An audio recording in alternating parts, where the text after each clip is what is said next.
Hey everybody, it's me, Mr. Oliver. How are you guys doing today? Oh my gosh, there are actually people in the thing. They were waiting for the stream to start. Whoop, whoop. Okay. Well, it says 0 viewers, but I think there's more. All right. Anyway, hello, Allie. All right. So today I wanted to talk about that good imperialism and World War I. So, hi, Brian. Hi, Sahak. I see you too. I'm sure you have some lag slowing you down. And I set up a little review game. That's actually what I was loading. I couldn't remember my password, so I had to look on my phone. So anyway, I did all that, and hopefully it'll be fun. I tried to make this one more visual, so it's going to be super fun for everyone. All right. Thank you. Can you guys see it? I was trying to avoid that. Yeah, it works. Okay. There it is. So we got there a picture, and I kind of wanted to start off with I wanted to use images to kind of get to stuff because I feel like I've lectured on all this before. So I thought, well, it'd be more interesting, at least for me. Cool. Yeah. I wanted to make it more interesting for me and hopefully more interesting for you guys. If we mostly stick with visual stuff. Hey, Yogurt. And hey, J Mart. Maybe we can pick something that might show up on the actual AP test. That would be wonderfully lucky. Or maybe just, get used to using visuals.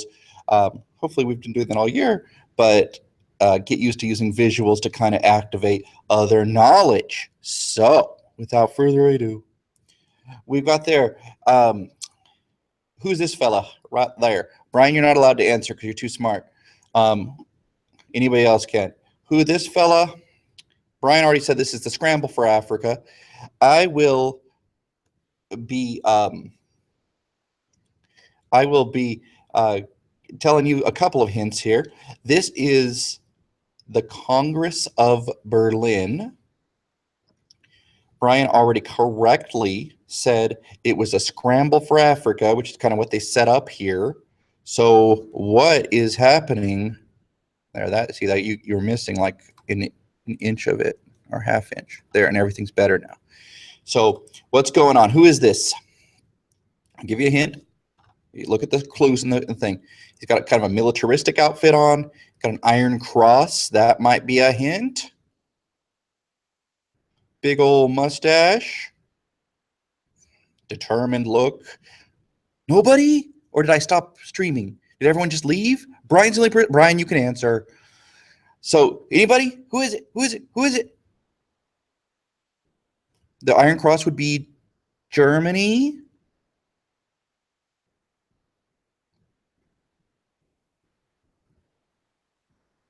Wow, it is just quiet over there all of a sudden. I got to remember I have a delay.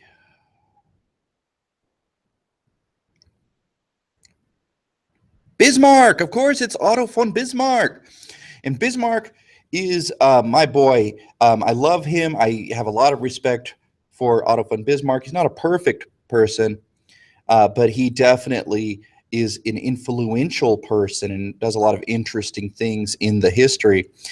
For one, we talked about all that unification stuff the other day, and it kind of manipulated people in order to go to war, in order to get Germany unified. Well, once Germany's unified, we have now issues of how we're going to deal with diplomacy. Bismarck wasn't especially interested in colonies. He understood that it was a popular thing. He understood that some of the people who were in the government as well, in the parliament, in the Reichstag and the Bundesrat, wanted to have some colonies. So he acquiesced on some degrees, but he is he's not a real aggressive guy. However, he sees that England and France are super aggressive. So he's saying, look, guys, we don't want to go to war over Africa because at Fashoda, and I'm going to go ahead and write that right there, at the Fashoda, French and British troops came to a head, and there was a little bit of conflict. So Bismarck says, no, no, no, no, no, no. Guys, this actually happened before, but still, before Fashoda. But he says, guys, we don't go to war over Africa. We are all European. We're hecka racist. So what we need to do instead is we need to come up with a plan. And the plan is going to be a scramble for Africa. We're going to establish the principle of effective occupation. Hey, Hank. And the effective occupation basically means if you can hold it, you can have it. If you can get in there and plant a flag and you can hold it, it's yours. So there was a question the other day, I think I asked, or somebody asked at some point, that was along the lines of, imperialism in Africa is, well, maybe it's on a practice test. So if it's on a practice test, don't listen. But there was a question that was something along the lines of, hey, how come Scramble Africa started? How come African imperialism started? And you don't want to assume it's all about resources and whatnot. In fact, for a long time, these imperial colonies are not even especially profitable. And they end up being profitable later on. But for the first, 20, 30 years, they're not super profitable. And when they're picking their land, it's all based on who can hold what. So you end up with weirdly shaped countries, and they're not even always aware of the resources because some of them are in the ground. Oh, hi, Isabel. Oh, Allie brought friends. She got a whole squad. Allie squad? Hey, Patrick as well. I think I got everybody. So Bismarck is all like, yo, we want to prevent this. We want to prevent this war. We want to, take your territories. I understand it's a prestige thing. I understand that you think it makes you look good. But when it really comes down to it, initially it's all about prestige, and the religious stuff and all the other stuff follows later. So that is what it talked about just now, what I talked about. But Brian squad as well. So I think you guys outnumber my own students, of which I have 150 by a ridiculous amount because I see 3. Yogurt, J-Mart, and Sahak. All right, we end up with this map. Now, I can't really imagine them throwing a map like this at you just because it's a black and white thing. It'd be difficult to distinguish. I guess they could use hash marks and shading. But, oh, Emily Ann is here as well. She's also in the room, so I thought she was just able to hear. So anyway, 4 is still, there's 4 out-of-towners, actual out-of-towners. So you look here, Great Britain, if you're ever wondering, Great Britain goes north to south. If you're ever guessing what belongs to Great Britain, it tends to go, he's not wrong. It tends to go north to south, whereas France tends to go west to east. There are exceptions. We get a couple of weird ones over here, like German East Africa, and that belongs to Germany, surprisingly. You've got Great Britain, I already talked about them. Belgium, which takes over the Congo, which, Belgium, I always say this in class, Belgium never gets that much play on the world stage. They always are like also-rans, okay? Everybody else is doing big things. Finally, Belgium takes the heart of Africa, okay? And then in Belgium, what do? They got this guy, King Leopold, and he's like, you know what we ought to do is treat the people worse than everybody else combined, and then we'll be famous. That's not actually what he's doing, but he's going to treat the people of the Congo so badly that the Belgians will be infamous. And now King Leopold is a name that usually they do not hold in high esteem. You've got Portugal, Spain, they're in there as well. And we've even got Ethiopia. Does anybody remember who Ethiopia actually was able to hold off? Ethiopia was able to defeat a European power. Oh, yeah, Brian, it's awful. They would slice off people's hands and feet. They would, all his punishments for not getting enough rubber is quickly enough, not meeting their quotas. The Congo is really, really awful. There's a really good documentary. I didn't have time in my class, but it's called Congo red rubber, red blood or something like that. It's really, really terrible. Yeah, absolutely. It was Italy. Italy tried to conquer Ethiopia. They lost. Ethiopia was a rare thing. It was a Christian nation. And here's a little bit of synthesis for you. This is rare to have a Christian nation here, as most of, especially Northern Africa. No, no, no. I'm telling you, it was independent here, but after Mussolini, it was before World War II, but after after Mussolini took over in the early 20s, he kind of gets revenge on Ethiopia, and then he takes it. But here we're talking about the late 19th century. So Ethiopia was a Christian nation, unusual. At one point in Christian medieval Europe, there was a rumor of a place that was the kingdom of a man named Prester John, who was a mythical ruler. And it was this Christian kingdom in Africa, and they were always looking for it. And then eventually they find Ethiopia, which does have Christianity, although that's a chicken and egg question. It probably was early people going over there who brought their religion with them. But anyway, it takes hold there. So when Italy tries to defeat them, they find that Ethiopia's got a lot of powerful friends who have supplied them with weapons and aid, and Ethiopia manages to whoop them. That's why Mussolini is going to be the guy that is like, no, no. Why does he have that accent? Mussolini will be like, let's go, and he will defeat the Ethiopians rather handily in the 20s, and then celebrate it up. Late 20s, I think. Maybe early 30s. Anyway, that's that. So this is often referred to as the new imperialism, and I gave you 4 main reasons, which I tried to adapt from the old imperialism. And of course, the old imperialism is the stuff that is back when the New World was being discovered with Columbus and Magellan and those fellas.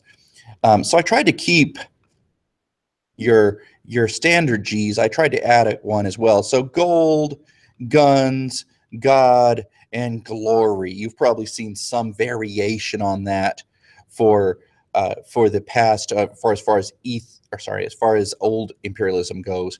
And kind of an underlying current is also racism, and we'll talk about that as well. But that's like the silent R here, is gold, guns, God, glory, and racism as well.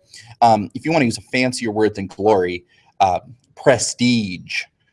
And that's actually a fantastic word to use on the AP test. If they're going to use a primary source, they almost certainly will hit you with something that has, like, oh, they were seeking prestige, the prestige of conquering people. But let's talk about each one at a time. Gold. They wanted to get in there and make some money. You got to chase that paper. But initially, not everybody has stuff that's obvious. So they're like, well, we need to make these things profitable. Some of the colonies lend themselves to it more than others. Some colonies have natural resources that are obvious. Others are, like I said before, under the ground, like oil. Oil wasn't really discovered, and the French were sitting on tons of it in their desert colonies in northern Africa without even realizing it for a while. As they discover it, they become quite happy. Profit, and the idea of making profit, gets very creative. Yeah, that's what I think of. Gold, guns, gold, glory, racism, and whatever one I forgot. And God. So they want to make money however they can. The problem is the African natives do not use European money, and slavery is pretty much illegal at this time, and definitely frowned upon by the international community. So what they do instead is they say, fine, we're going to pay you a wage.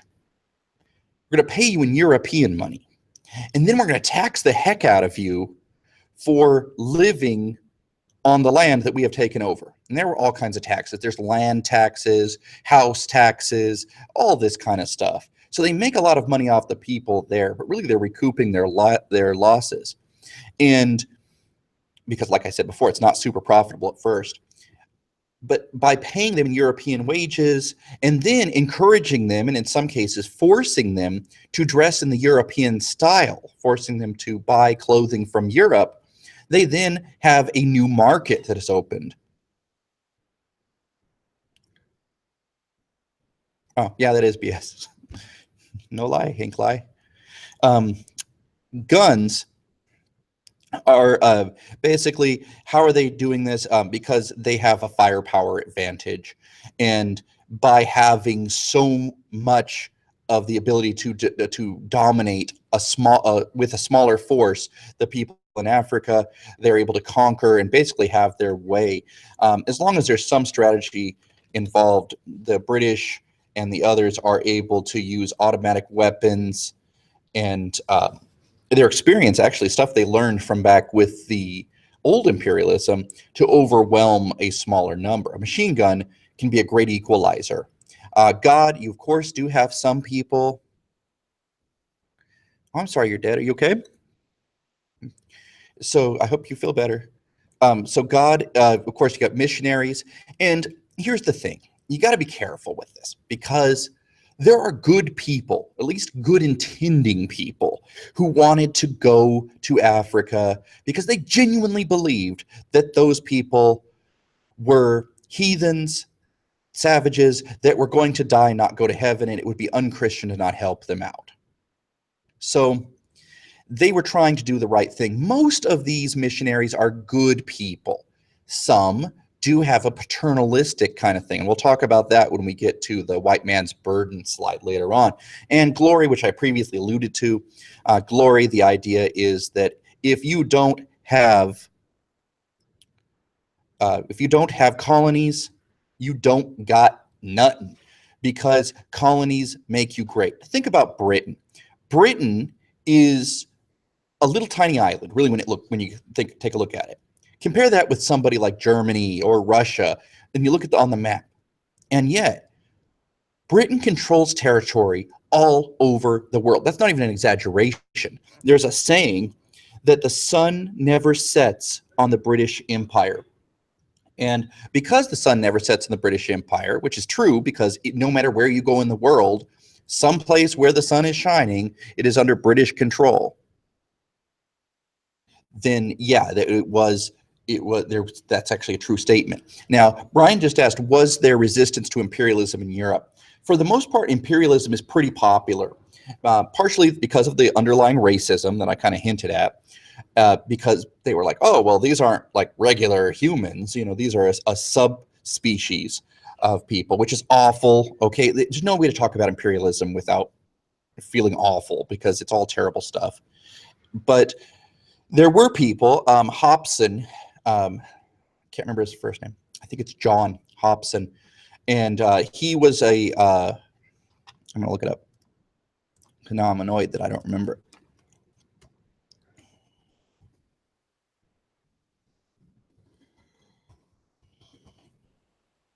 Let's see. Yeah. John, oh, I was right. That's the second time I've been right about that. The sun never sets on the British Empire. Yeah, I could definitely see that showing up. How about this? What if they had somebody like a Cecil Rhodes type talking about how great imperialism is, how great it is to be British, and how wonderful the British Empire is, for a multiple choice question, and then 4 questions following that, or 5. That would be fantastic. You could get at a lot of different things. Sorry, it's the end of 7th period here. And okay, bell always feels longer when I'm actually talking during it. But yeah, I could see that. A short essay, perhaps. Long essay, I strongly doubt. They much prefer to deal with social stuff, and they can't really ask social stuff about the Africans or the Asians that were affected by the new imperialism, because it would be so far off of European history. Anyway, yeah, Hobson is a major opponent. There are other ones. Actually, Marxist, yeah, it is annoying, I'm sorry. Marx and his followers were all against imperialism. They saw it as just a new place for the Europeans to find people to exploit. So was there a strong anti-imperialism kind of vibe? In most countries, not so much, not that I'm aware of. But there were definitely voices that were speaking out against it, as there always are. Here's our British Empire right here, in case you didn't believe me. This is a goofy map from our normal perspective. Here is the top. Most maps will be like, no, America's in the middle because we're important. And we are. I'm not saying we're not, but this one is more like, hey, it's more like, oh my God, you guys, drama bomb. Sorry, that was my wife. She just texted me. So anyway, the British, they had got control of Canada. They got control of something in South America. I don't know what, quite frankly, because I don't really study the Americas. And you got a bunch of stuff, again, north to south. You can see it here. You got India, which is the crown jewel of the British Empire. They had taken that from France in 1763. They tried to have it under the control of the British East India Tea Company, but it did not work out so well. There was a mutiny that we'll talk about in a moment. Yeah, it was a lumpy space princess. It's her saying, "Oh my God, it's drama bomb." My wife loves that, and of course Australia, where they sent their prisoners for a while, and a couple of miscellaneous islands hereabouts. You might see some pictures, like for example, yeah, that was the ringtone. You might see some pictures like this. This is a fella dealing with ivory tusks. Nowadays, this is an illegal thing because of preservation of elephants. They don't allow such things, but it was a new and exotic thing to be able to get a hold of these things from Asia or Africa.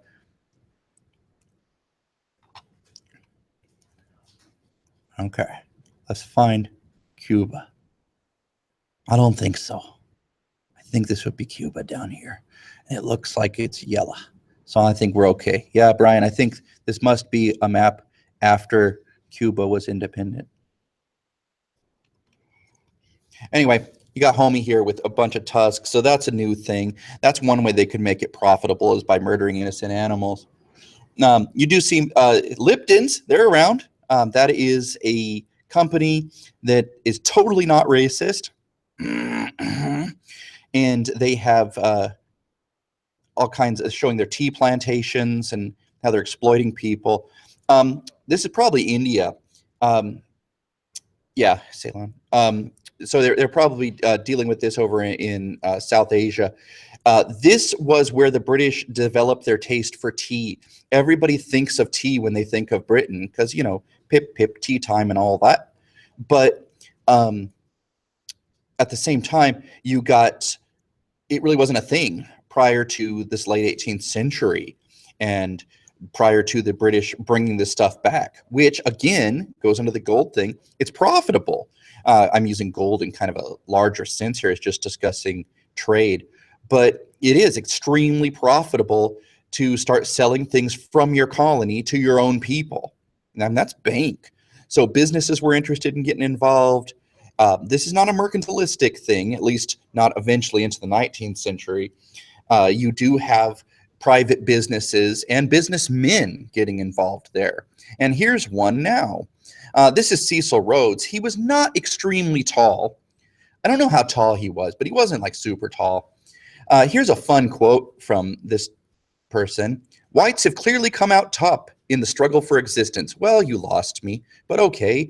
Within the white race, the English-speaking man has proved himself to be the most likely instrument of the divine plan to spread justice, liberty, and peace over the widest possible area of the planet.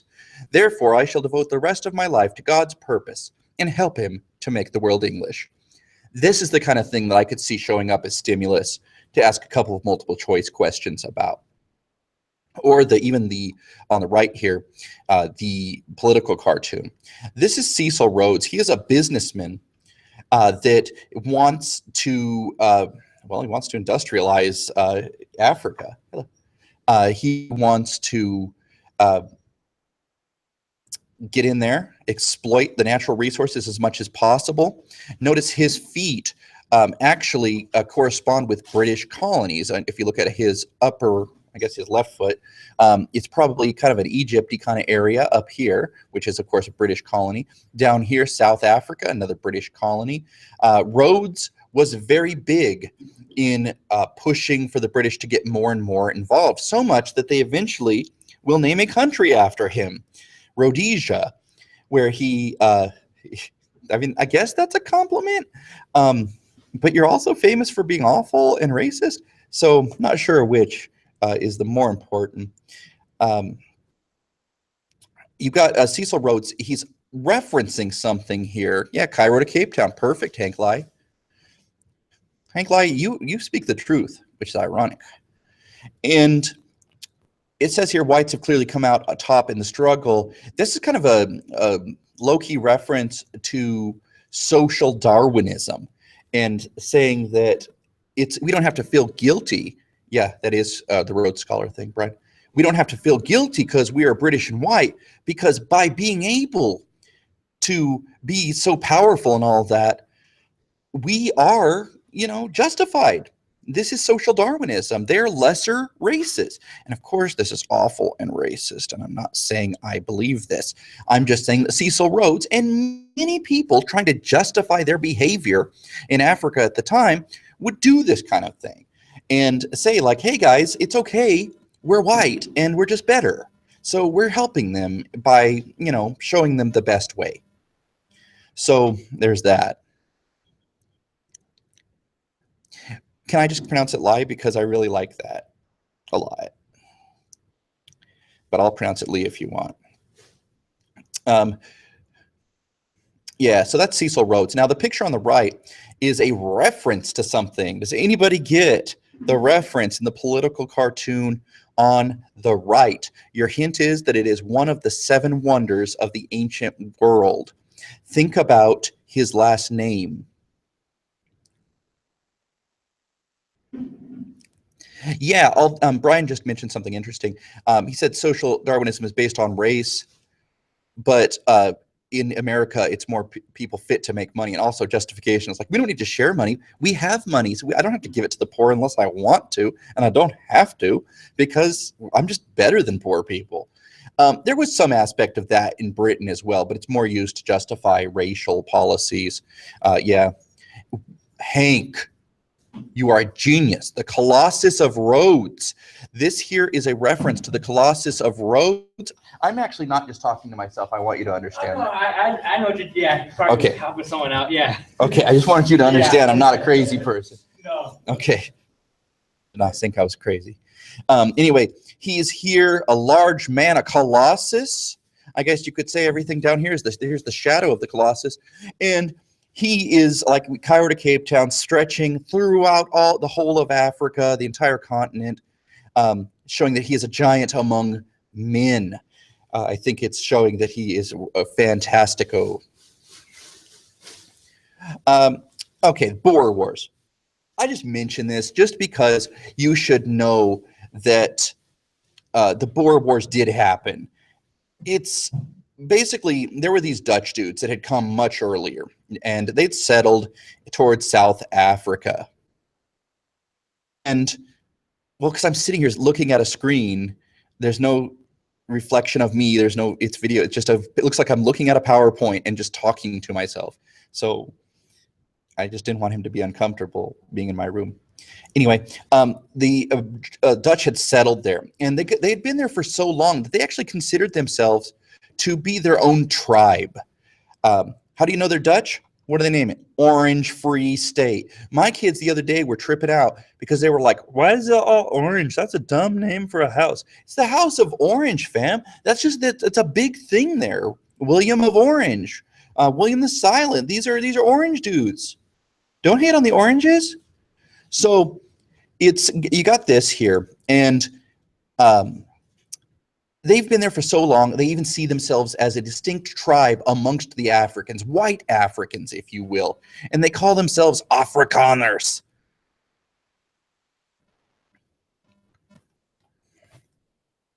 Okay, Brian just brought up something I don't recognize, so now I feel dumb, so I'm going to look it up real quick before I can make sure I have no idea what this is. What the heck?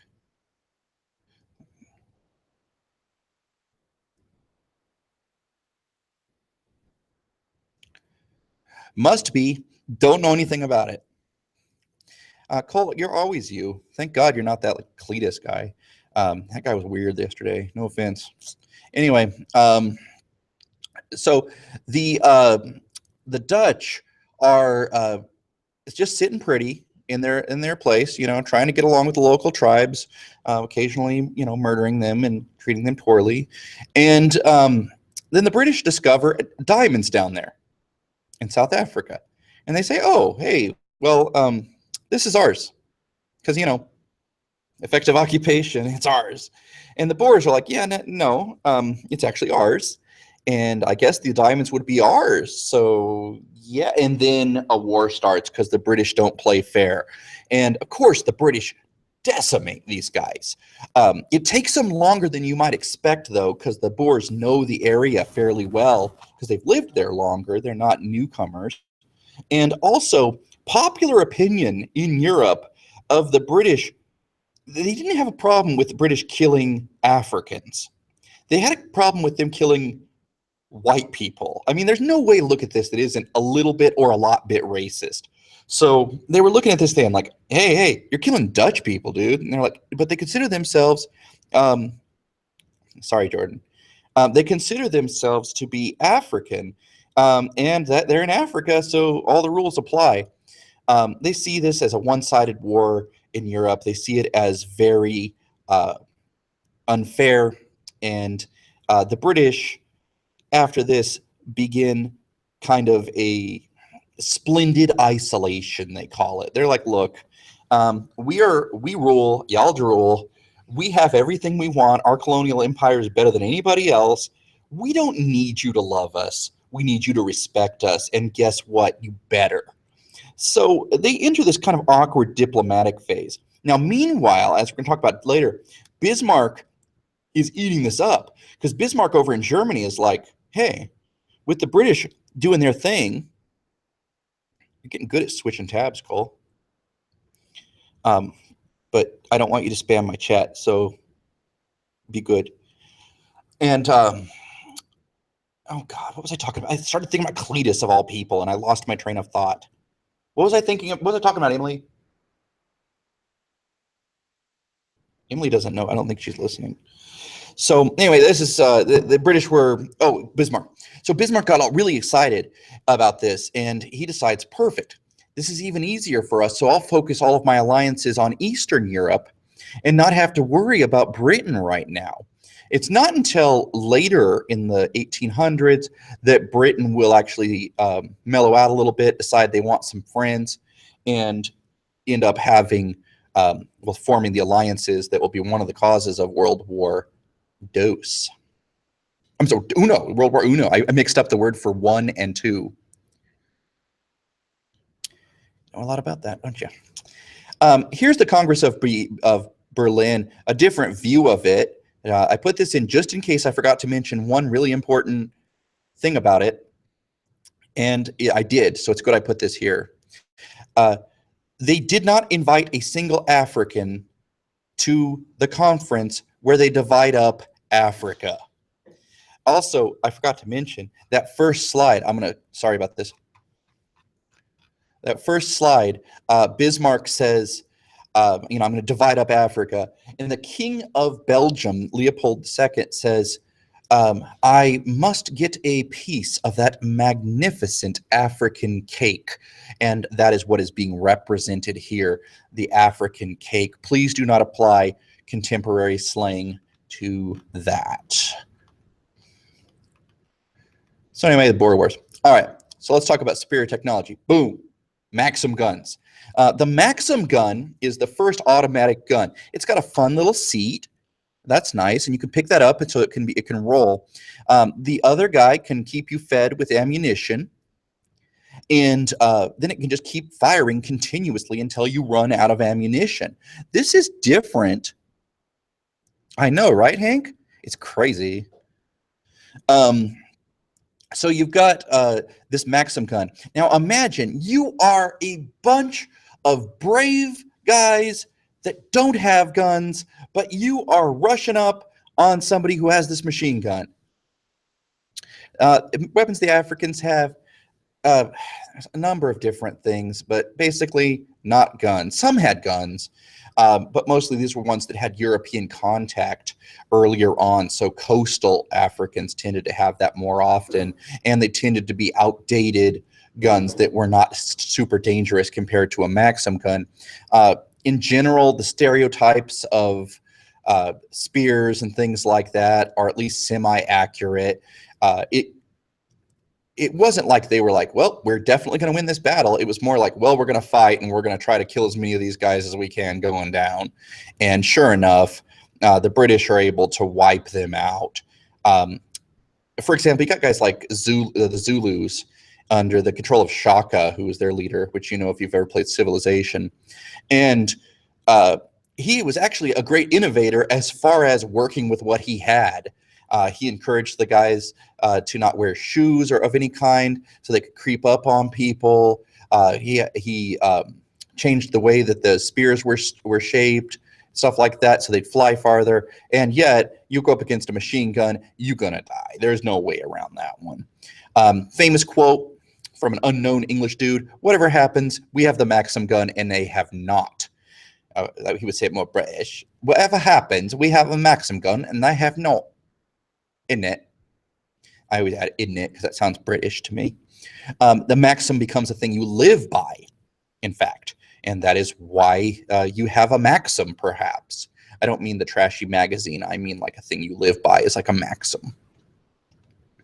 The steam engine allows the Europeans to penetrate even farther into Africa, and what they do is they pay African workers and Asia as well. I'm going to be real. I know more about African imperialism than I do Asian imperialism, and I play to my strengths. You would think that because I do have an excellent British accent, and the answer is yes, they are Welsh. So that's probably where it comes from. Welsh and Kentucky. I'm sure they were probably from somewhere originally, but my dad just said Kentucky when I was young, and he did not elaborate. So I think that says a lot right there. So anyway, they'd have the Africans build these railroad tracks, and they'd pay them, again, a bad wage, but, you know, they'd pay them in European money, and then, of course, they would tax them and stuff for all the food they ate and all that kind of thing. And then they could penetrate even further, bring even more troops further south, and all of that. This is tripping me out because this looks like water, but you've got like a camel or something and it's floating on the water. It must not be very deep, but I'm tripping on that. Anyway, also they had a problem with the South in that sub-Saharan Africa because, yeah, there will be, Cole,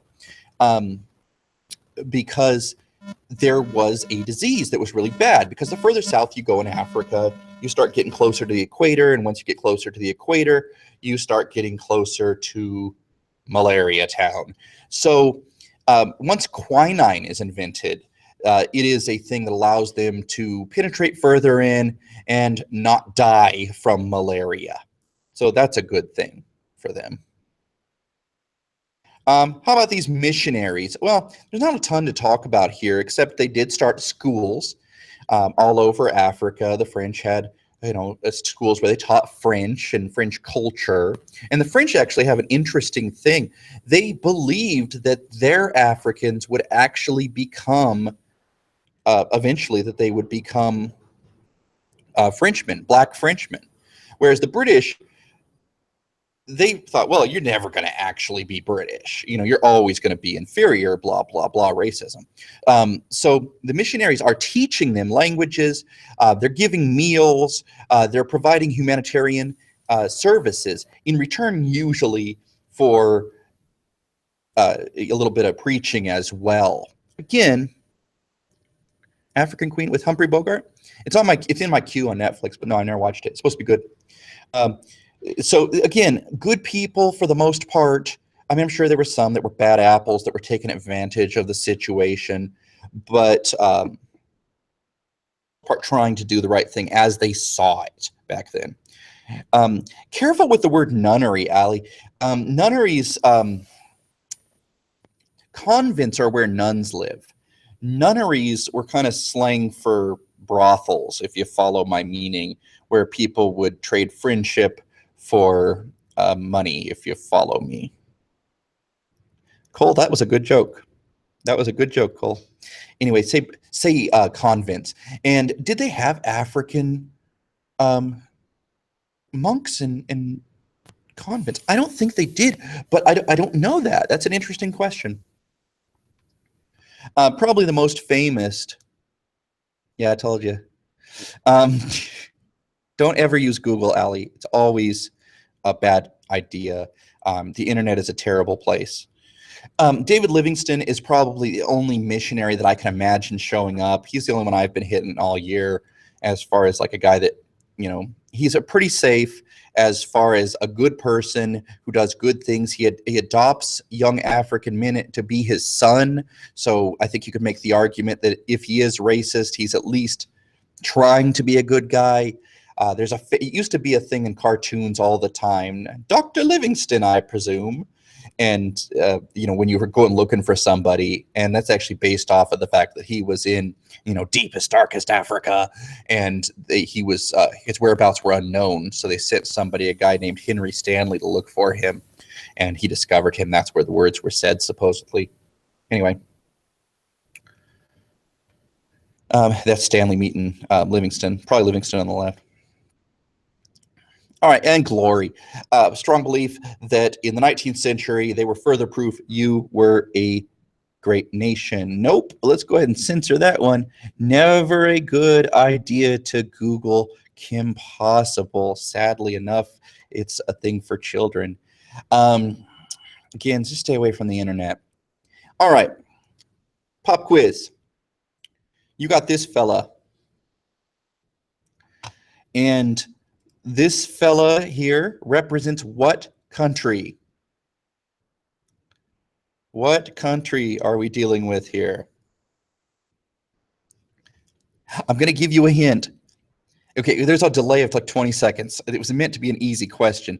It's this right here, right? I mean, this is not a hard question, but when nobody responds because of the delay, it's like, oh my God, they don't know that? It's England. Yep, there you go, Allie. Good job, Cletus. Hingeldopper, or Cole, shall I say? And this is. Did anybody know who this is supposed to be? Though, I'll give you a hint. It's the English Uncle Sam. Like Uncle Sam is a personification of America. Who is the personification of England? He's a relatively short fella. He usually got a bulldog with him. He's got a little hat like that, isn't it? Kind of a friendly but stern face at times. Anybody know the name of it? This is just one of those things where if they did, imagine they used this on a short essay and said, like, what does this tell about the time that it, you know, the period it comes from, or something like that. John Bull. Brian, you might as well be a carpenter because you just nailed it. Yeah, it's John Bull is his name. And John Bull, or England, this is for the people that don't get the reference. Here he is. He's got his hands, and he's this kind of horrific sea monster. And you look at it, it's like, wait a second. All of these are places that are English colony. Oh, they're saying the English are greedy. They're saying the English are rapacious. They want to take all this land all over the globe, and they're ever reaching and ever dangerous. It's kind of a fun little thing for the children. All right, let me give you a trigger warning here. This is all awful that I have to talk about for the next 3 slides, but it's stuff that could show up on the test. Yeah, that's right. Gave a trigger warning. I'm not going to apologize. They genuinely believed at this time in the study of skulls and race to determine like which races are the most intelligent and which people have better skulls. Like you look here and you got, oh, that's a Greek person. You can tell because look at this statue of a Greek person, and obviously it's exactly accurate. So therefore, that's a normal human skull. And then you look at an African American here, or an African, not an American, he's not American, African, and his more closely resembles an animal. Therefore, they're subhuman. Now, this is awful, but the study of skulls, the study of race in general. This is stuff that we were doing in America as well as Europe. We were also studying um, what makes a human and what races are lesser and all of that sort of thing. And of course, scientists nowadays, they would look at this stuff and just be like, this is nonsense. There are variations in humanity, but, it doesn't mean that you are closer to an animal or anything like that. But, because there's only one race, the human race, but this is a thing. But the more famous thing that you might encounter on the actual AP test is the white man's burden. And here's an excerpt. This is one that if they don't use Rudyard Kipling's white man's burden for a short answer or a multiple choice or something like that, I mean, why not? It's something that everyone actually teaches.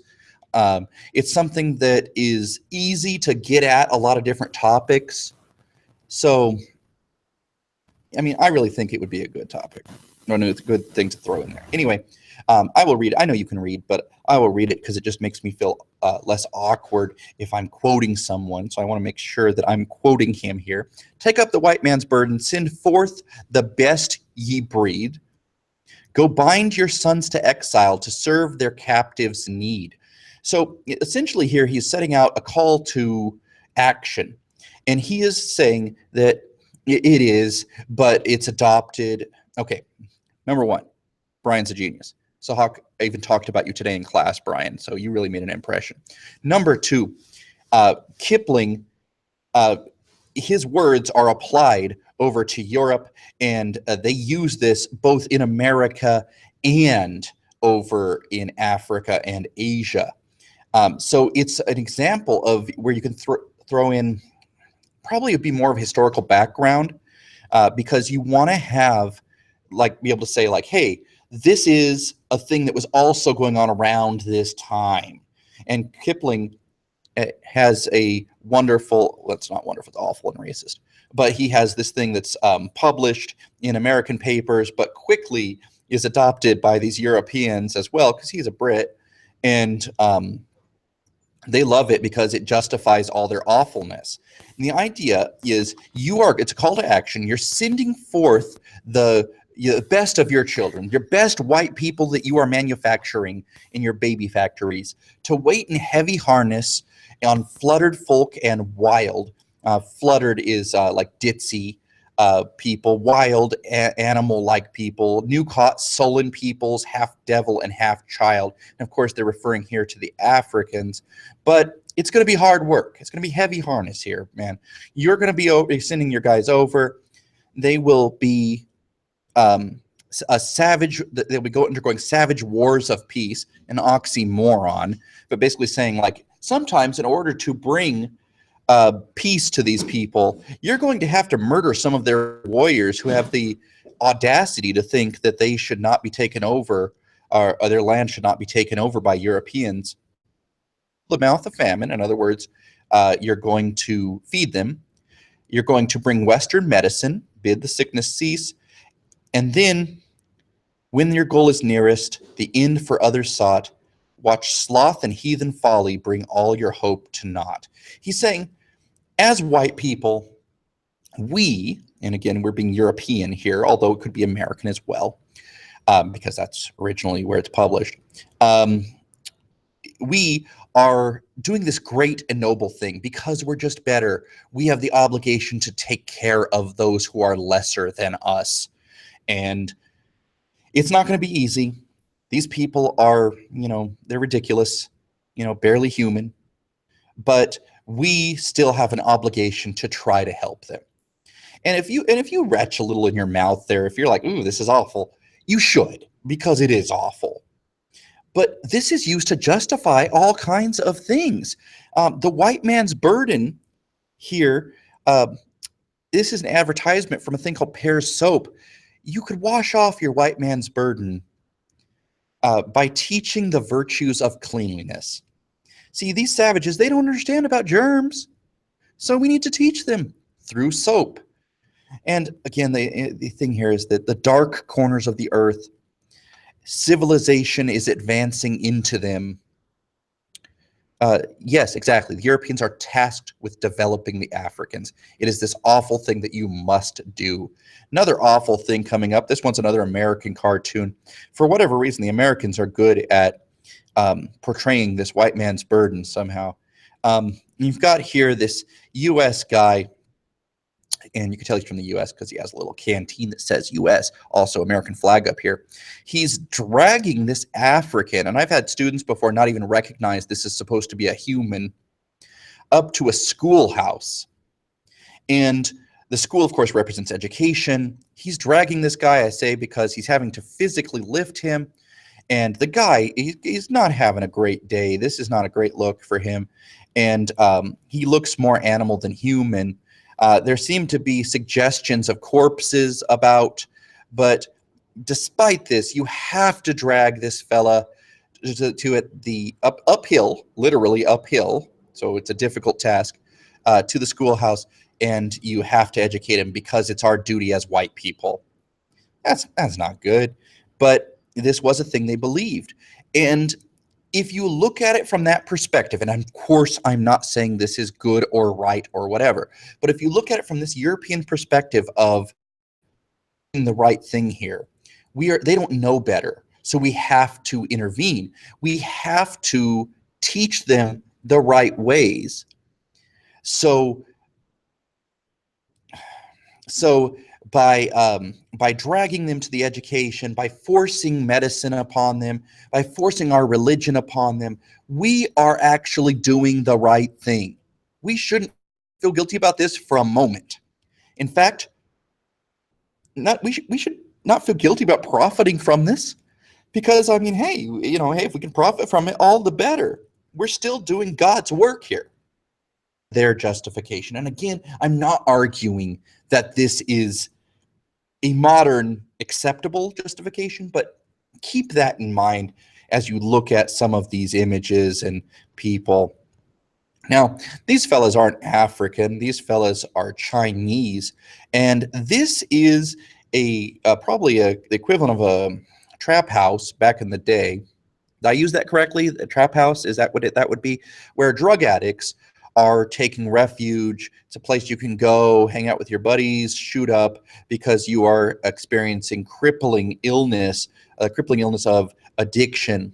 And this is the result of the British. See, the British, who were able to grow opium legally in India, even though it wasn't legal to sell. Yeah, I actually gave that DBQ in my class. And Allie, am I doing okay in covering those things? I think so. You're obviously not going to get that one this year. That's an old one. But I think that's a great question. I know, right? I've read that.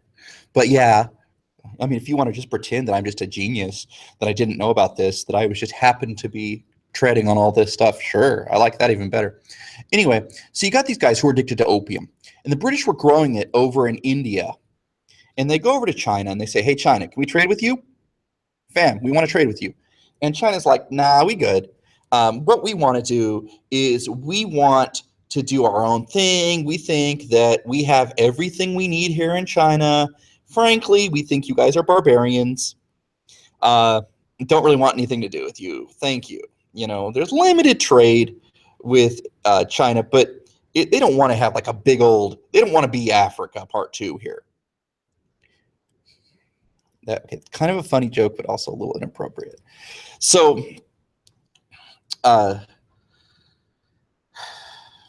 what they do is they bring in opium to China. They smuggle it in illegally.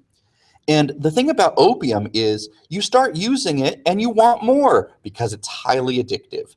And by doing this, they enrage the Chinese, who trace it back to the British, and they're like, guys, you can't do this. And the British are like, well, we said we wanted to trade with you, and your people seem to want this. And they're like, guys, you're ruining our culture. Opium is an awful thing. They could. They could. Brian made a point about it could be World War I this year because it's the 100th year anniversary. We came in 1917. They could. They write these things in advance. They certainly had time to prepare. Anyway, so the British are like, yo, we want to be able to sell opium. People want it. The Chinese are like, no, it's ruining our civilization. Plus, we don't want to trade with you. Remember when we said you were barbarians? You literally are drug dealers. And so the British are like, fine, we'll go to war with you for the right to sell drugs. And they do, and it's called the Opium Wars, and the British win. And it's kind of an ugly business here. The Americans will get into it just because I know Brian's probably like, what about? I got this. You got the Americans under Matthew Perry who practiced what's called gunboat diplomacy and force the Chinese to open up their. Wait, is this China or Japan? Brian, hit me up. Is this China or Japan? You've studied this more recently than me. I haven't studied this since I read about it back in like March. So, and I'm old. I forget things. So anyway, there's all kinds of opening up eventually after using force to do it. But the British kind of kicked off the whole thing with their opium wars. Messed up. Did the Chinese respond? Japan, I'm sorry. I let you all down. I let the whole team down. I'm sorry. American stuff is not my forte. Somebody asked me yesterday, why do you not teach American stuff? I didn't pay as much attention in school. Don't tell my teachers that. But I mean, I got A's, okay, but I forget. It's not important. It's boring to me. The European stuff is the interesting stuff. Anyway, the Chinese do rebel against some of their foreign, their new foreign neighbors. And this is called the Boxer Rebellion. I really think this is a very unlikely thing to show up on the AP test. I just can't imagine them doing it. But basically, the British had brought over Christianity, and the British were, trading there, and there were Western fashions being sold and all this stuff. And there were some Chinese traditionalists. No. The Fist of Righteous Harmony, that took me a second to come up with. They come up with this idea that they can use martial arts to literally reflect bullets. Uh-oh. Diana's here, and she says I might be right. So let's find out real quick. Watch this. Well, the autocomplete says Japan, so I think you might be right. No, not that, Matthew Perry.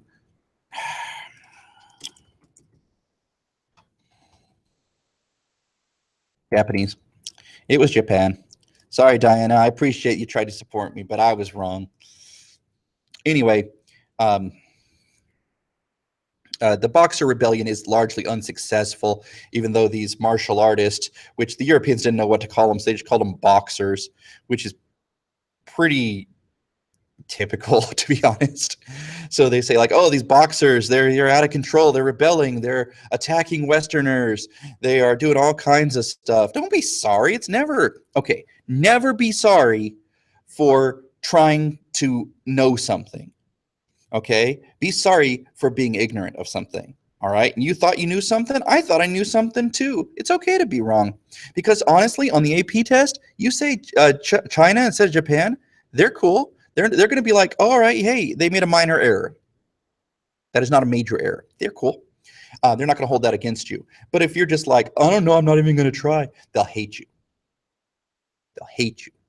Anyway, surprisingly, the martial artists are not able to reflect bullets with their martial arts skills, even though that is freaking awesome, and it would have been great. And the British are able to get control by bringing in more people after about 100 days or so. I believe there's a day called 100 Days in Peking.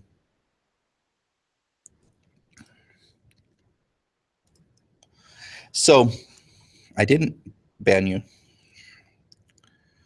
Oh, by the way, I got to say this. There's a movie with Jet Li called Fist of Legend 2 that loosely deals with this. And if you are like me and you enjoy some Hong Kong action movies, this is good stuff. I'm pretty sure it's subtitle only, but frankly, you need to you need to read those because it's a great account of the Boxer Rebellion. It's got some fictional elements, obviously, but it's good stuff.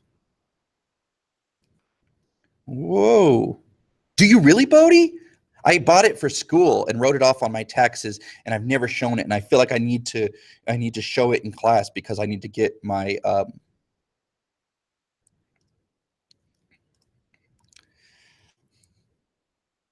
all right, over here we've got British soldiers who are in, I'm sorry, other way around. Indian soldiers in the British Army. Anybody remember what they were called? This briefly appeared in the book back in the chapter about imperialism. I think it's chapter 24 in the 10th edition, 26 in the older editions. Anybody remember what they're called? Starts with an S.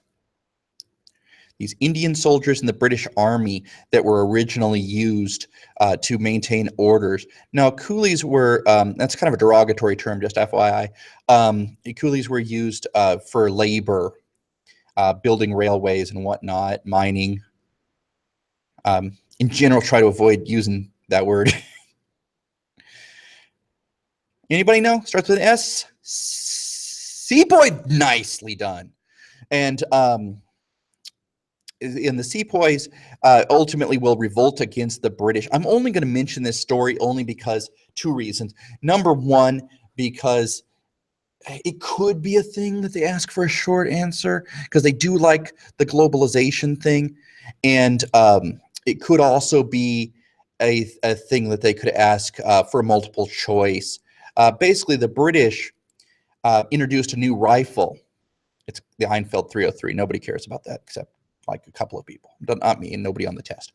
And you had to tear open the cartridges with your mouth and load it. Please don't ask me more details about the gun. I don't know anything about guns. So the two major religions of India were Hindu and Muslim. Rumors began to circulate amongst the sepoys, the soldiers, that these cartridges had pork and beef fat on them, and that it was a way for the British to humiliate the sepoys, to humiliate the Indians. This is probably not accurate, although after everything else I've said, isn't this kind of the thing you can see the British doing? I mean, I love the British on many levels. I love me some Doctor Who. I love me British stuff all over the place. I'm kind of an Anglophile, but they were fairly. Yes, Brian, actually, yes. Because they want to make it all lined up as much as possible. Same with AP World. If they haven't lined them up perfectly yet, they're going to. But Tom Ritchie told me that they pretty much do. Anyway, the rumor circulates that this beef and animal fat thing is true. Also, there was a legend that the British would be gone, bada bing, bada boom, by the late 19th century. The British still ain't gone, and the sepoys rise up, have a mutiny. It doesn't work out for them, just like the peasants' revolts back in the day didn't. The leaders are sought out and murdered in public hangings and things like that. Some are literally strapped to cannons. They wanted to send a message, and then they, of course, didn't ignite the cannon. It's pretty awful stuff. But after this, the British see themselves as occupiers of this. Sahak, you're so funny. They see themselves as having to occupy with even more British army men and only being able to trust the Indians to a degree. This is the British response. This is a stimulus that could appear on a multiple choice. It's a reaction. Shows Britannia here, and she is straight up killing people, and these are the Indians. Justice at the bottom. I think Brian's uncomfortable with your questioning, Sahak. This is arguably, because he talked about you all day in class, Brian. I'm not even making that up. Anyway, this is an iconic image of the British rule in India. it shows this British guy, and he's probably some administrator or something, being fanned, getting a petty from some Indian dudes. And it shows the attitude. He's not even paying attention. He's probably not treating them well or treating them with respect. Yeah, Sahak is my student. He's in my 4th period. Why are countries represented as women? That's a good question. I read a book once about Adolf Hitler where they noted that that the Germans had identified with the fatherland, and that's a fairly unusual thing. It's a fairly unusual because most countries are represented as women. Mother Russia, Britannia, Marianne over in France, and yeah, yes, Cole, you can make occasional puns, but don't advocate drug use. Anyway, so yeah, I don't know why, Diane. That's a good question. Or Ali said that one. I don't know why they're represented as women. This book went into detail about how the Germans had a different idea of masculinity and blah, blah, blah, and unblinking will and blah, blah, blah. I don't know if there's anything to that. It was a psychoanalysis of Hitler. It's an interesting book. It's by Edmund Waite. It's called The Psychopathic God. I did my master's work in Hitler. That's why I had that. All right, 3 quick quotes. Is it? But they got Marianne as their personification character. I didn't know that. All right. A couple of things. Bismarck once said, and this is a great quote, if they get a question, if Brian is right, and they ask a question about the Great War, which is World War I. It's what they called World War I before World War II, because they didn't know there was going to be a World War II during World War I. So during the Great War, they ask a question about on the AP test. You start off with a quote by Otto von Bismarck. I shall not live to see the Great War, but you shall see it, and it will start in the East. And then use that as a stepping stone to hop in to a discussion of problems in the Balkans. Oh my God. Fresno State. I am of modest income, Brian. I couldn't travel too much. So there, anyway, but you drop all that. Oh my goodness, they're going to love you. Kaiser Wilhelm II, we'll talk about him. And of course, these guys are all related because it's a shallow gene pool. All right, I use this. I think a lot of teachers use Maine as the causes of World War I or the Great War. Thank you. Go Bulldogs. M is for military.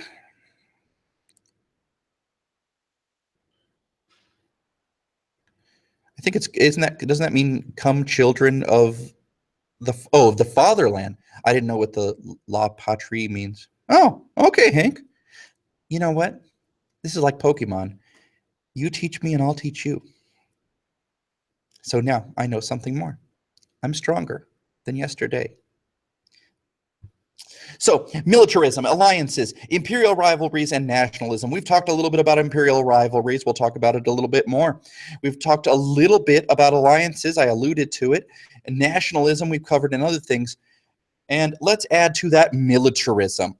Here's a handy-dandy chart looking at increasing amounts of money spent on armaments. And this is money. This is actually the textbook used when I took a 19th century class of Europe. Yes, like no one ever was. Eventually, someday, I'll be even better than Tom Ritchie as far as my online presence goes. Okay,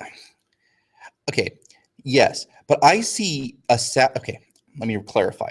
I see this main thing as being the big picture causes of World War I. And I see the assassination of the Archduke on June 28th, 1914. I see that as being an immediate thing. But that didn't have to lead to a worldwide war. It was only because of these other things that it did. You know what I mean? If it weren't for the militarism, the alliances, the imperialism, the nationalism, that assassination wasn't That's interesting, Hank. You know what, Hank? I really appreciate this. Good on you.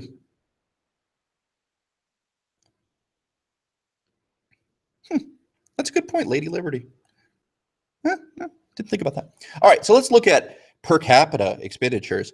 Per capita would be per person, basically. So in 1870, what are we dealing with here? Probably million, I guess. Maybe billion. Anyway, you see that Great Britain spends a lot. Why do they spend so much? Because they got that big astronaut empire they got to deal with, and they got to maintain their navy all over the place. So they're spending a lot of money. But notice in 1870, okay, Germany's just appeared on the scene. Germany is just, they're at war with the French in 1870. By 1871, they'll be independent. Then 1880, still under Bismarck, Germany, relatively stable. 1890, the last year of Bismarck as chancellor. And then after 1890, we see a big jump, and there's a corresponding jump over here with Britain. Now, also, you notice, hey, there's a little caveat. It says Boer War is going on, but there's definitely a jump than from what it used to be. And this is because the militaristic aspects of these countries come into play. William II, my teacher in one of my classes, he used to call him William and he called him a bad name after that, the jerk. I'll just say jerk. But William II, first thing he does almost immediately is decide, you know what, old man Bismarck, I know you think that you are hot stuff, but I am going to rule without you. I don't need you, old man. So he pretty much forces Bismarck into retirement. Bismarck gets to resign, but it's because of William II. William II then goes on to do all kinds of crazy stuff. He says Germany needs to have a giant navy. Well, who's your major nation? Who was your major nation that was, well, probably British, isn't it? Yeah, so you see a big jump with them going like, whoa, seriously? Also, Germany says, we need to have more colonies. Well, I don't know if you looked at that map I showed you earlier, but there's not a lot of room left for colonies. They've pretty much divided up Africa by by this point in history, by the time William II takes over. So William's saying things like that the Germans need to have their place in the sun. People start to feel a little uncomfortable. They're like, you have colonies already. And when you say you want more, where exactly are those going to come from? Because we already stole them from the native people. So, yeah, Brian right there is bringing in a little bit of synthesis. Absolutely. As if you compare the Cold War and the buildup,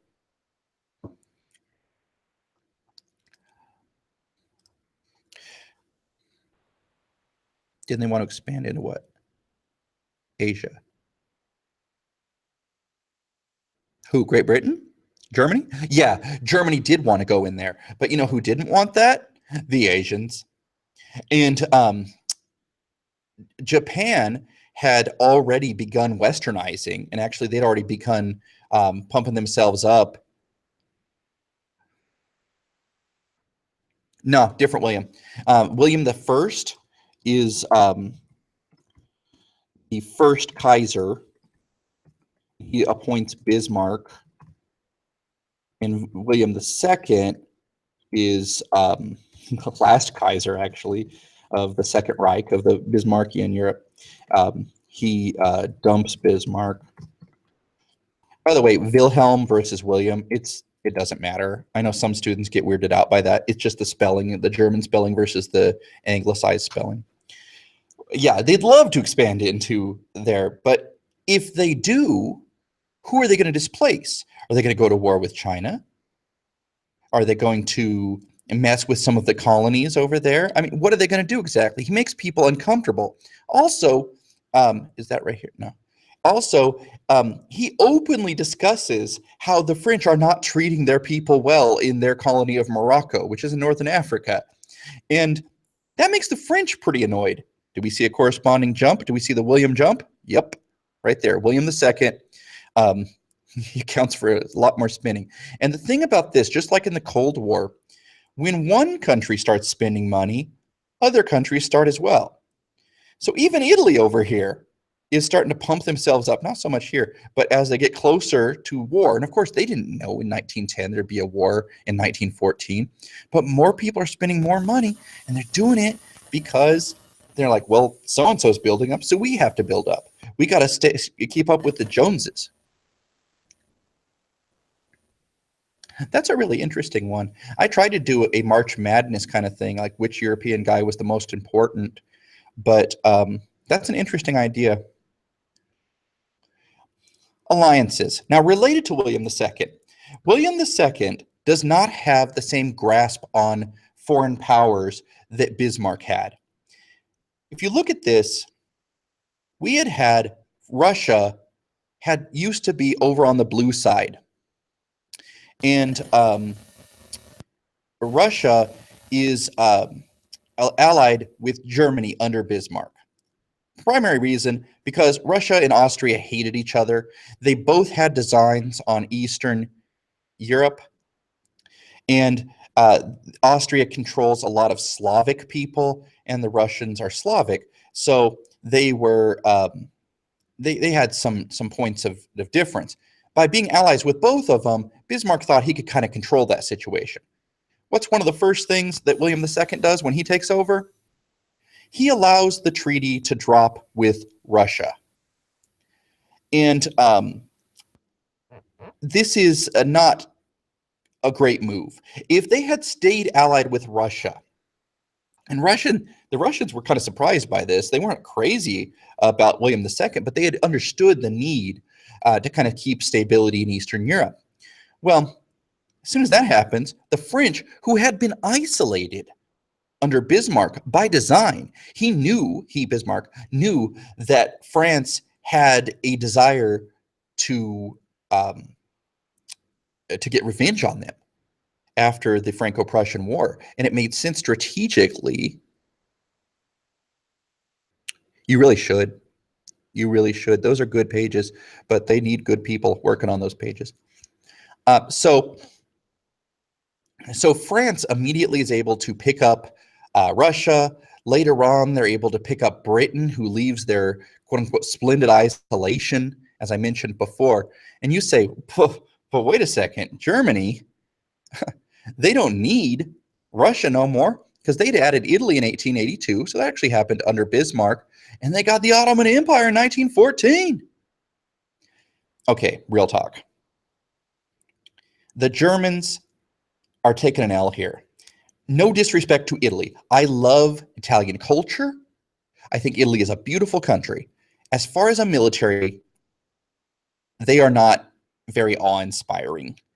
And Italy is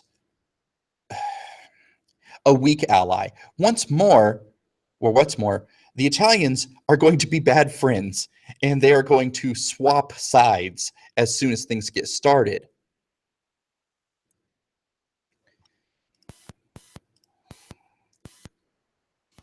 I didn't say you could make puns, Cletus. So the Ottomans are also kind of a weak pickup as far as alliances go. The Ottomans had been, last time they got a win, well, at this time in history, pretty recently, 1871, they had just finished dominating Central Europe. How about Denmark, 1864, Austria, 1866, France, 1871.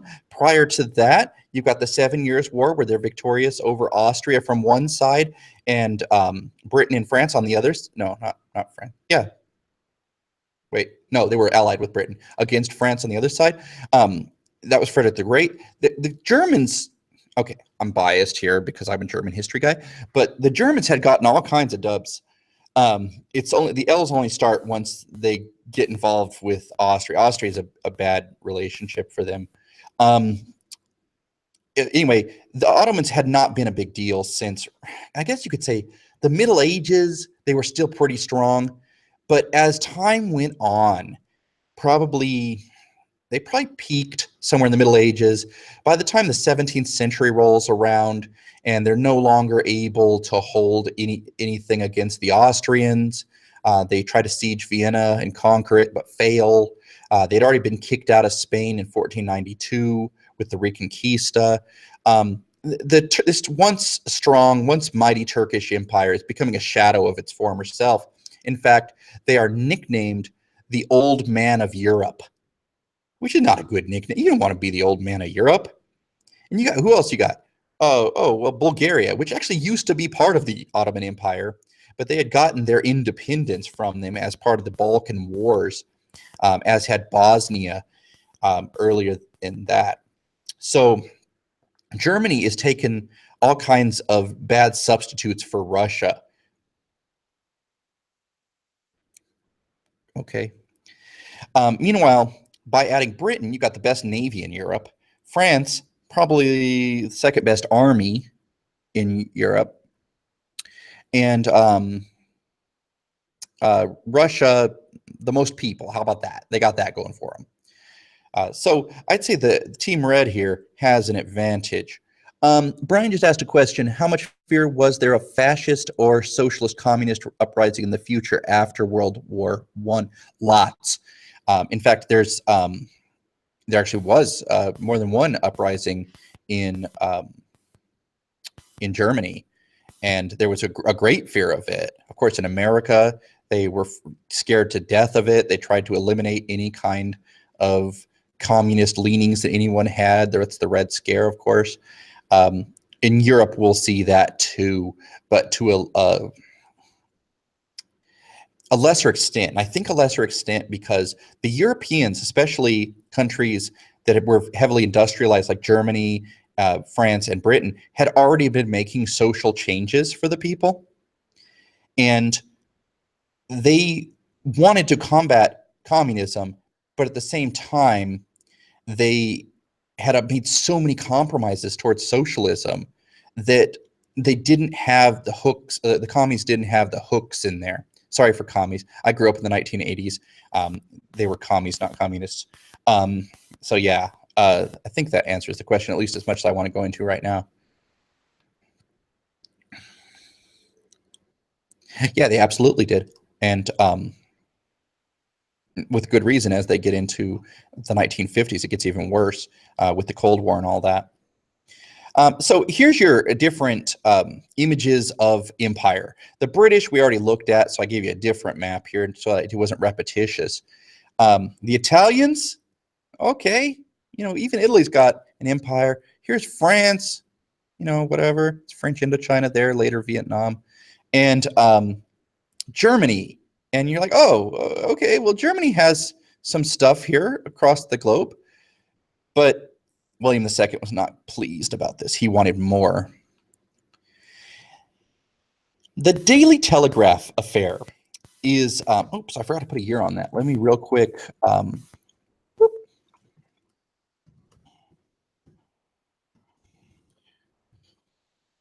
1908. Okay, so the Daily Telegraph affair in 1908 was where the British interviewed, the Daily Telegraph, a newspaper, interviews William II. And he is trying his best to come across well. But instead, he gives them a crazy person interview where he says that they're all crazy. You English are all crazy.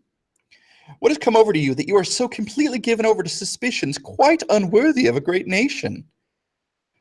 He insults them. And then he says he is forever, William II, is forever misjudged. He has his repeated offers of friendship weighed and scrutinized with jealous, mistrustful eyes. It taxes his patience. Okay, taxes patience. That's not a threat. But at the same time, it's saying, I'm losing patience with you. That's not a friendly thing to say either. It could be taken as a threat. He says, I've said time after time, I'm a friend of England. And yet your press bids people of England to refuse my proffered hand. I'm extending my hand to you, and it insinuates, it implies that my other hand holds a dagger. How can I convince you against your own will? You seem to be so obsessed with thinking I'm the bad guy. It's fake news. So William II is not well liked over in Britain. People already thought he was kind of a nut, and now he didn't do anything to help. Plus, add to this, I think that he had indicated German willingness to get involved in Morocco. You see, in Morocco, I believe 1912, there had been an uprising. And of course, this is a French territory, a French colony. And the Moroccans had tried to get rid of the French. The French sent in troops. William II sends in a battleship over to the coast. And he says, hey, I'm not against getting involved here. France is like, whoa, whoa, whoa. You guy, what are you thinking here? Are you want some trouble? If you're looking for trouble, you can find it here, son. And William backs off. But the guy's a blowhard. He is all talk. And he has this air of being kind of a crazy dude that might actually back it up with military force. Spoilers, he does. So everybody's on edge with William II. So when you start spending more money, going back to the militaristic aspect, when you start spending more money trying to put more of a German Navy out there, or develop a bigger German army, people pay attention. And it's not good kind of attention. Meanwhile, there is trouble a-brewing. And here is a fun picture of all the leaders of England, of Europe. Here's Franz Joseph from Austria. This must be William II. This looks like who? I assumed that was John Bull. I guess Russian. At all like Nicholas II. It's maybe just a bad art. And over here, who knows? France, I guess. They are all trying to keep a lid on. You ever heard that expression? The Balkan troubles. And essentially, here's the quick version. If you don't know what the Balkans are, or if you don't know what the Balkan troubles are at this point, that's probably not great. So basically, the Balkans are southeastern Europe. The Austrians controlled a lot of it. After the Ottoman Empire was losing territory, the Austrians were trying to gobble up as much of that territory as they could.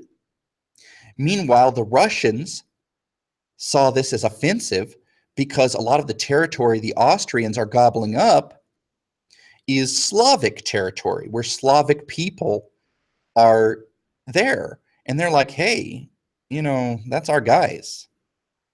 So, like I said before, there's a lot of tension between the Austrians and the French.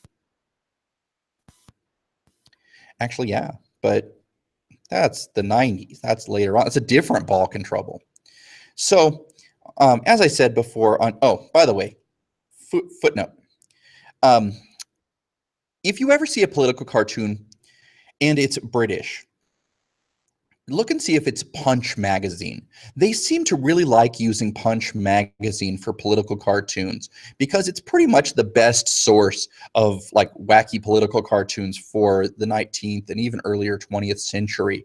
It's a satirical magazine that takes a look at news from the time. Oftentimes it has a very flip view of things. It's kind of interesting. They'll make fun of people that you're not supposed to make fun of. But anyway, that's a little POV you might be able to grab if they use Punch magazine on a DBQ. Anyway, as I said, on June 28th, and I don't know why I remember what day the Archduke was assassinated, but I do. And you know what? Isn't it impressive? I dropped that June 28th, 1914. You're like, wow, homie knows his stuff. Imagine doing that in an essay. The little things like that can make your essay just look a little bit shinier. And sometimes it's good to be shiny, and you want to distinguish yourself. I can tell you from personal firsthand experience here, the graders that sit there and read your essays are bored. They want a distinguished essay. They want something that's going to make them excited and feel good about grading. They want a kid that seems to know something like what they're talking about.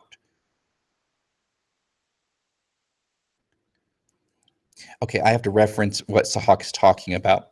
Gavrilo Princip, the assassin of the Archduke Franz Ferdinand, is he tries to assassinate, and this is a longer story than I want to go into, but basically the earlier attempts in the day to kill the Archduke are unsuccessful. He's an Austrian. He's visiting Bosnia, the capital of Bosnia, Sarajevo. It's under Austrian control. They've annexed it in 1908, and that made everybody pretty angry who lived there, and also made the Serbs angry over in Serbia because they thought, oh my gosh, we're next, and we're being treated badly as Slavic people. Anyway, long story short, Gavrilo Princip failed in his initial attempt to assassinate the Archduke. So he and the other conspirators all go to a park. They meet up there and chill for a bit. Then Princip wanders off to get a sandwich.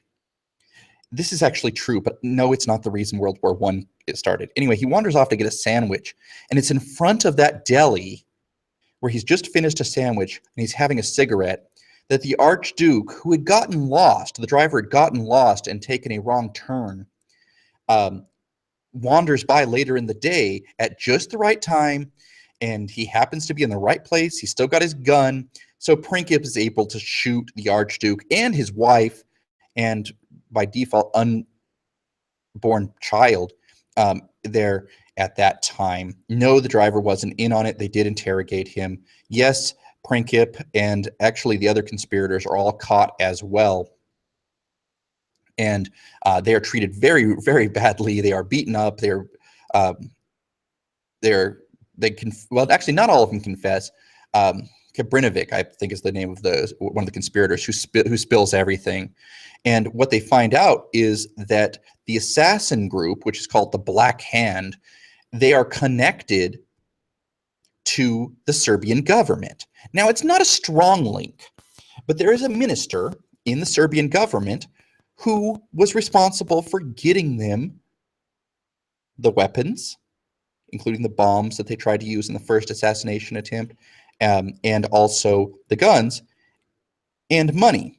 So Austria looks at this and goes like, this is perfect. We have a proverbial smoking gun here. We have evidence that the Serbian government was in on this. Ha ha! And that's the immediate cause. So all of that main stuff, the nationalism that you could really think of as like, our country's better than yours. Our country must remain strong. We've got to assert ourselves and assert dominance over you. All of that, plus the imperial tensions that had happened before, plus the alliances which activate once Austria actually declares war on Serbia. And I'm truncating some of this at this point. I'm simplifying this. All of these things make for a nasty recipe in August. August is actually when most people declare their war. Austria declares war on Serbia in late July, and most everyone else is a couple of days later. Okay, Sahak. So one thing you'll notice here is you have the Entente, and that's the French, the Brits, and the Russians. And by the way, don't sleep on the fact that when you say the British, this is not just the English who are going to send over troops. They will send over Scots. They will send over the Irish. They will send over colonial troops as well from the British Empire, Canada, and Australia. So this is one of the reasons we call this a world war. If you want synthesis on this, how about the 7 Years' War? Why is it a world war? Because there's fighting with people from multiple continents, right? Wasn't there also fighting on multiple continents in the 7 Years' War? There's fighting in North America. It's called the French and Indian War over there. Yeah, I'm letting Tom have Friday. In my class, we're just showing his breakfast video. And besides, I can't eat while I talk on this, so I'm really hungry. So yeah, so you got troops from all over the world. But anyway, synthesis, if you could knock in that 7 Years' War thing, both were things that set the stage for the next century. It's kind of interesting. It's an interesting synthesis. One thing you'll notice here, you got Germany, you got Austria, Ottoman Empire. Okay, good for you. You're gray. It's hard to even, yeah, technically they're on this side, but and Italy. But Italy is going to do something a little bit smart and a little bit sneaky.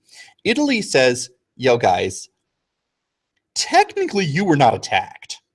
Because what happens is Austria declares war on Serbia, Russia responds by declaring war on Austria, and then Germany declares war on Russia. Britain indicates a strong displeasure with everything that is going on, and France declares war on Germany.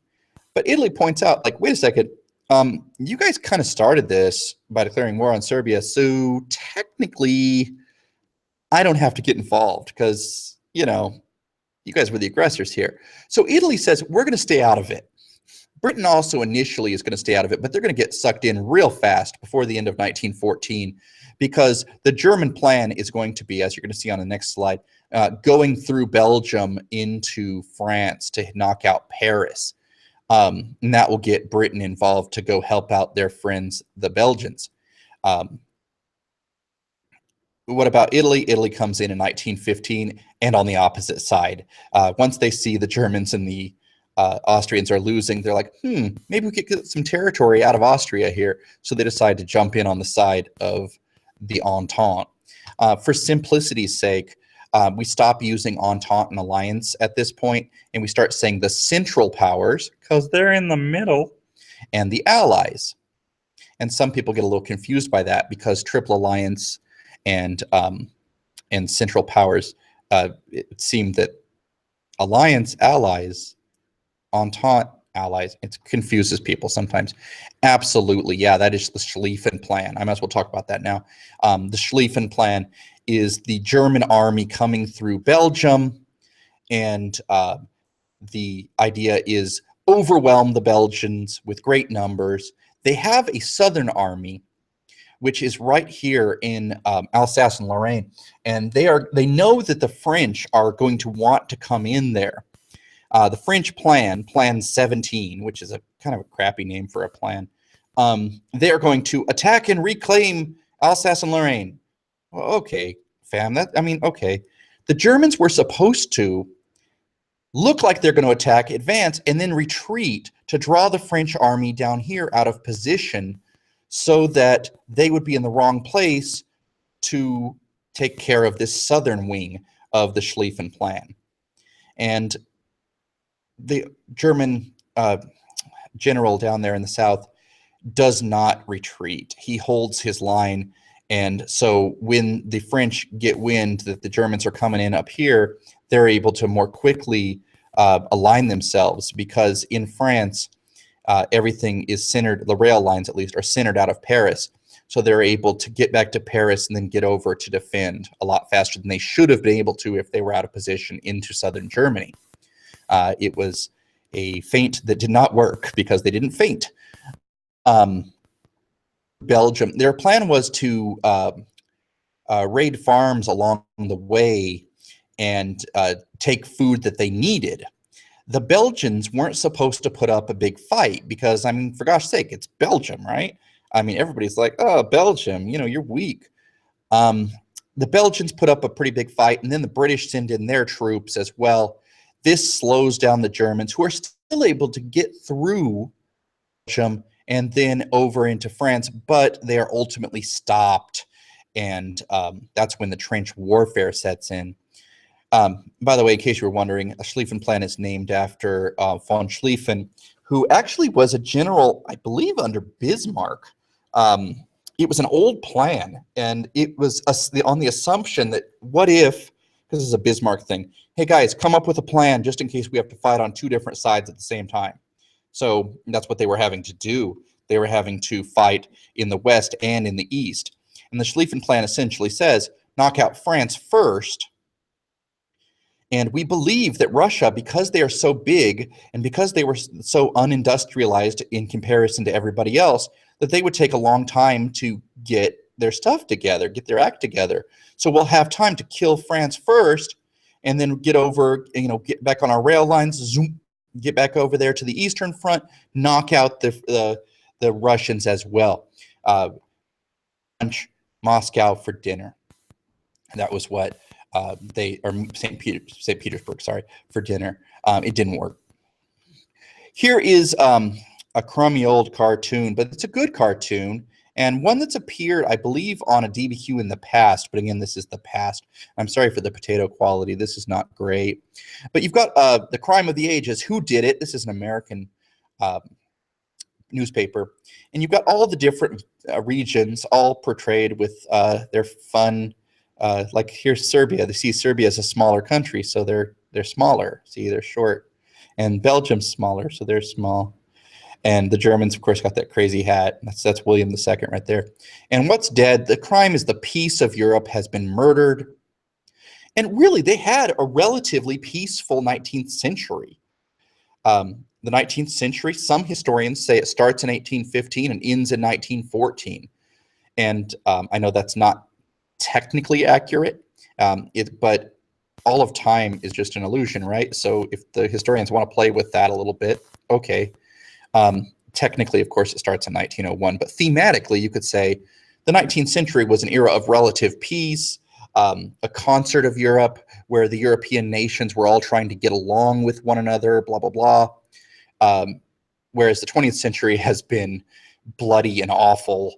And of course, the 18th century ends with Napoleon, who also ruled over an awful awful series of wars, the Napoleonic Wars.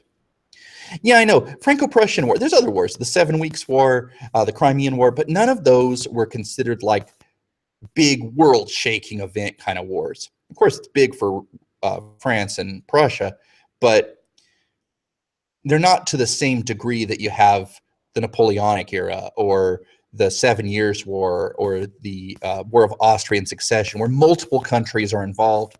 All setting up different alliances and all of that. This is the first war that really destroys that relative peace of the 19th century. Again, this is all historian talk, because, I mean, how can you say the 19th century is peaceful? What about all the thousands of Africans that were murdered in the wars of imperialism? Of course, that's not fair to say, but from the perspective of the white Europeans, it's like, well, yeah, this was, the important people, for the most part, weren't being killed. Again, awful, Eurocentric, a bit racist, but, still their viewpoint. Oh, and this one, you got Italy. Everybody's pointing to each other about who they're angry at. And Italy's like, I'm neutral. I like that. Of course, the trenches break out across the Western Front. The Western Front is in the West, with most of the fighting happening in France. What you need to know for that is basically it's mostly stagnant. They try to invent all kinds of new weapons. They come up with poison gas. The Germans come up with poison gas because they say, okay, these guys are over in trenches, and no, not tomorrow, because tomorrow my daughter's got an allergist appointment. She's still sick, poor thing. But I've been sick for like 2 weeks now. But Thursday night, and it will be dinner. I will declare it dinner. So Thursday, I think I'm gonna start like at 3:30 or so and just do a long one. So see you, Brian. Have a nice evening. So the trenches, they use poison gas because gas is heavier than air. So the idea is it'll sink into the trenches and it will force the troops out of the trench, and then we can murder them with our guns. But gas masks are created to help resist that. Although you still have to, it's a smart idea to get out of the trench, and it does, make some offensives get tried. But there's that. They try upping the weight of their armaments as far as their artillery goes, so they're dropping heavier bombs on them, basically. trying to drive them out of their trenches, trying to destroy the trenches altogether. There's a tank eventually that shows up. Yeah, TBH, don't tell her I said this, but she's a little whiny.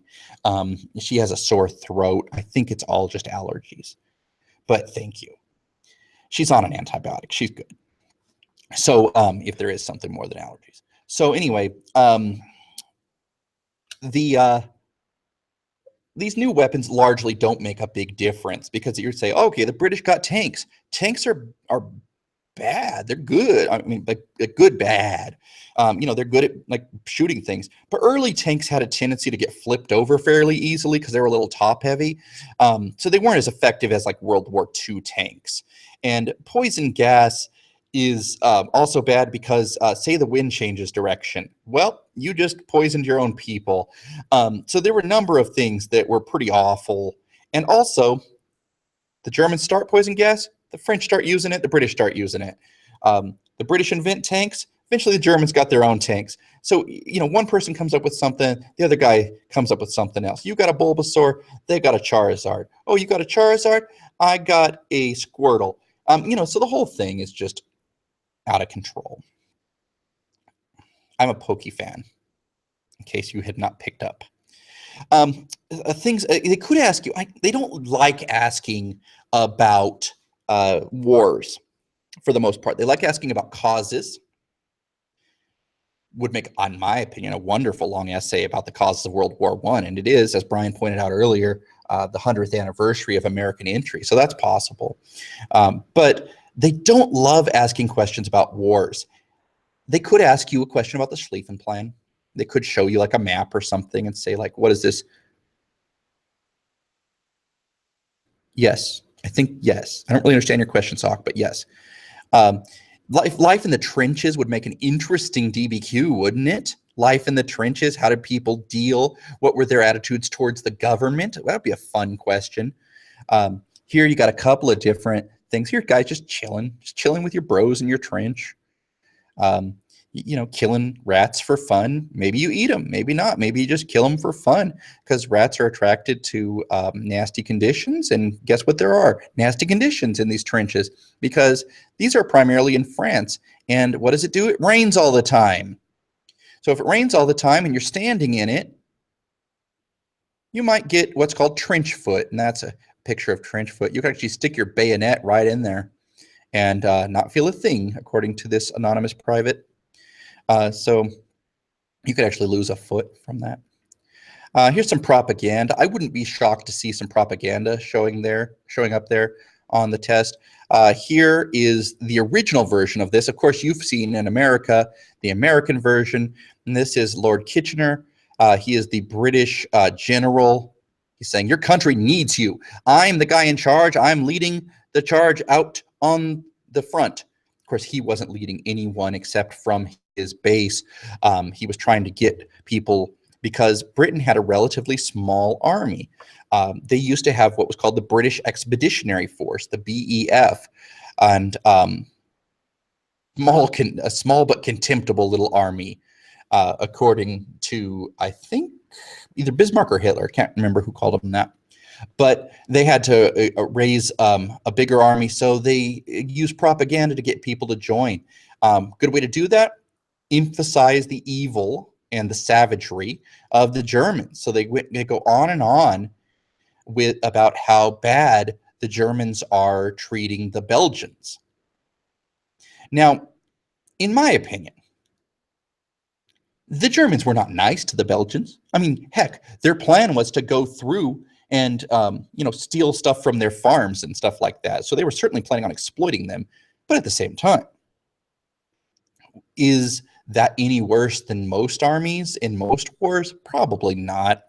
But the British emphasized stories, which were probably true, of women being treated terribly, children being injured, and they used this to get more people involved. Again, wrong. It was certainly wrong of the Germans to do what they did, but I'm not sure it was worse than other wars of the time period. I think they might have been exaggerating a tad just to get people involved. Whoa, whoa, please stop. Okay, I didn't realize it was going to do that.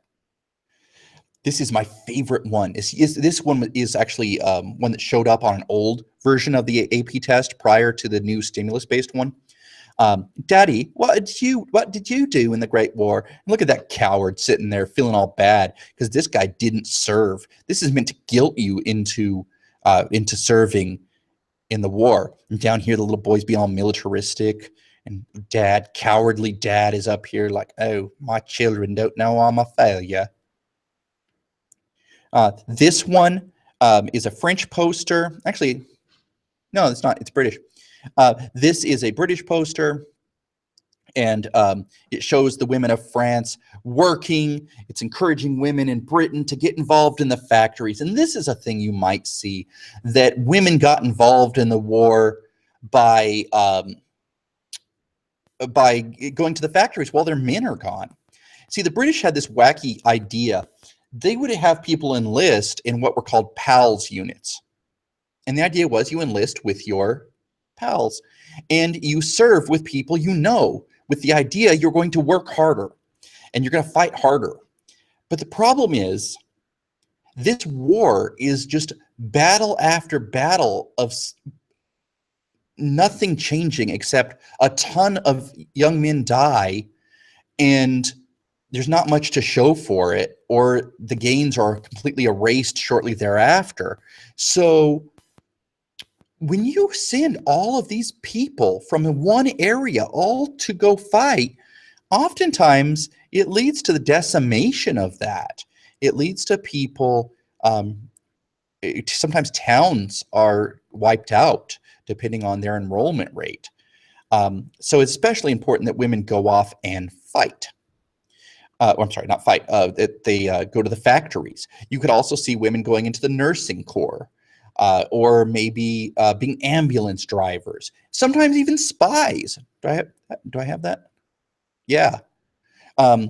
You've got factory workers, ambulance drivers, nurses, and even spies. This is the famous Mata Hari, who was known for using her looks to get people to talk about things when they were distracted. I will just leave it to your imaginations to fill in the rest.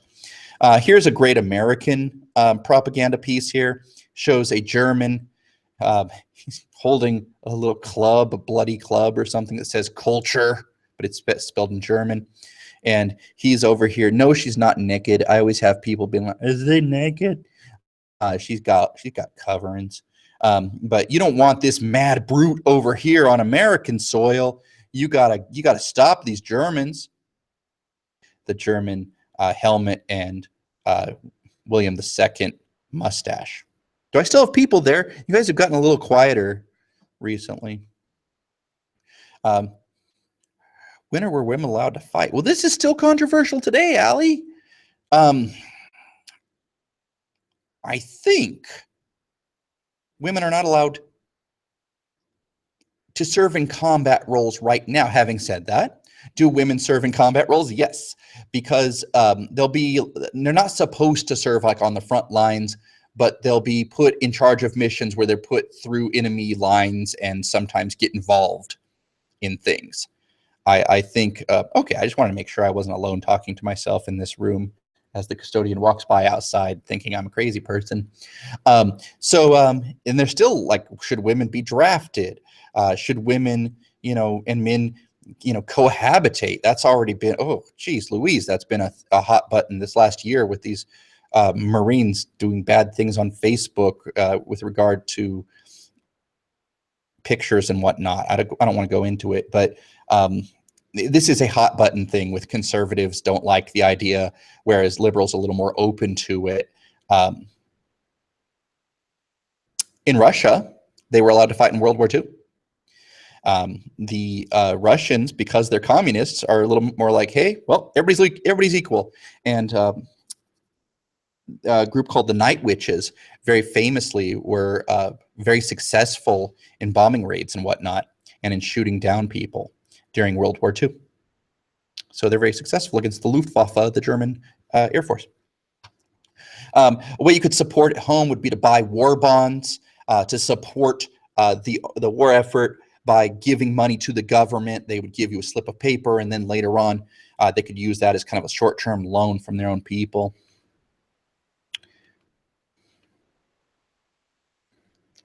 You are lost? I mean, I started at 4, so apparently I've been kind of long-winded. When did you get here, Laya? So, okay, here's the short version. World War I started. Ready? Okay.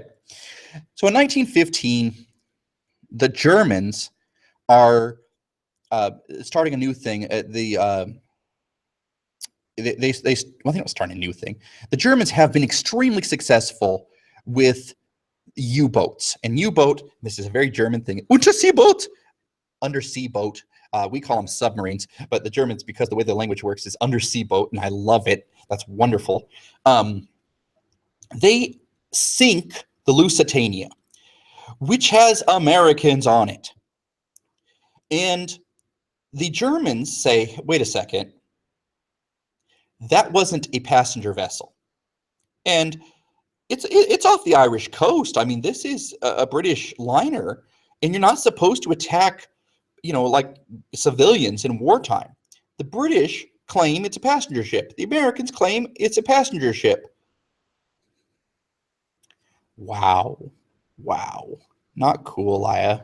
We all have lives. We just all prioritize in different ways, and nobody's making any judgments, even Sahak. So, anyway, it's sunk. So the Americans come after the Germans, and the Germans are like, guys, you were smuggling weapons. No? We're all like, nah, we weren't doing that, fam. Okay, let's take a little break here. Let's just take a little break. Just watch. Don't cause trouble.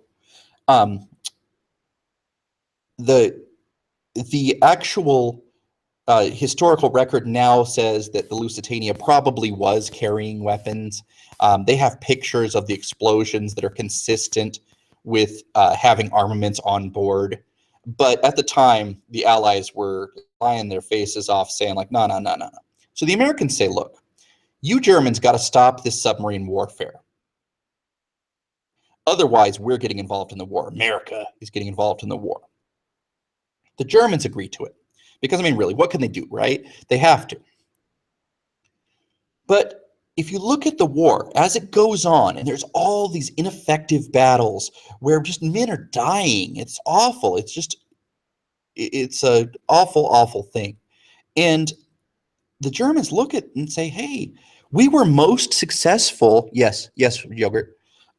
We were most successful when we were doing the whole, U-boat thing. We should start again because things are not looking great for our boys at home here. Because the British were starting to make it so the Germans couldn't receive any food from anywhere. They couldn't ship any food in. They had blockaded them. So without allowing their submarines to do something, I mean, they're giving up a major weapon. So the Lusitania is sunk. The Germans stop it, but then years later, 1917, they know we got to go back. Who do the Germans try to talk into joining the war to distract the Americans so that they can win a quick victory over in Europe without the Americans getting involved? Who do the Germans send the Zimmermann telegram to? Okay, I'm just going to leave that for a second. Who was the Zimmermann telegram to? If you're a speed reader, you already know. Or if you already know, you already know. Who would they try to get involved? Yes. I know I'm going long. I'm going longer than I intended. Oh, I started at 3:30, huh? I'm going kind of long. I'm sorry. But hopefully, is this helpful? I hope it's helpful. Absolutely, it's Mexico. Nice. And Mexico doesn't get this. It's intercepted by the British, who show it cheerfully to the Americans. It's like, look what Germany did. Look what Germany did. And the Germans are like, oops. And they do resume their submarine warfare. And the Americans, I can't talk and type at the same time. That's why I write like a caveman. Yes. Then the war ends. Mr. Oliver, what about the Americans going over there and the doughboys? And don't care. All you need to know is armistice is signed November 1918 on the 11th at 11 a.m. They actually signed the armistice in a train car that is near the front. How bitter is Hitler? Adolf Hitler, who was a private and later a corporal during World War I, and he fought on the Western Front. He was so bitter. Oh, thanks for saying that, Diana. Again, like 4 of my students came, so it's nice. It's nice that people who aren't here think it's good. Aren't here in Fresno, I mean. Anyway, so the end of the war happens, and I'm sorry, I lost my train of thought because I can't think of more than one thing at once. So Adolf Hitler, after defeating France in 1940, has the train car pulled out of a museum and forces the French to sign their surrender in that train car. I don't like Hitler, but as a petty person, I respect pettiness, and that's petty. Fatalities, who lost the most people? Germany did, about 2 million. If you count casualties, which would be injuries plus fatalities, I believe Russia has an advantage there. Of course, the United States has the least number, and the aftermath, of course, is going to lead to the dissolution of the Ottoman Empire, of the Austria-Hungarian Empire. German territory is going to be taken away. Russia, who actually surrenders before the end of the war due to the Communist Revolution, they will actually lose territory to Germany, and then Germany will lose that territory, and it will be used to create new states. So all of that will happen, but I figured we could talk about that on Thursday. The flu epidemic, what do you need to know about that? I doubt anything at all, but just in case.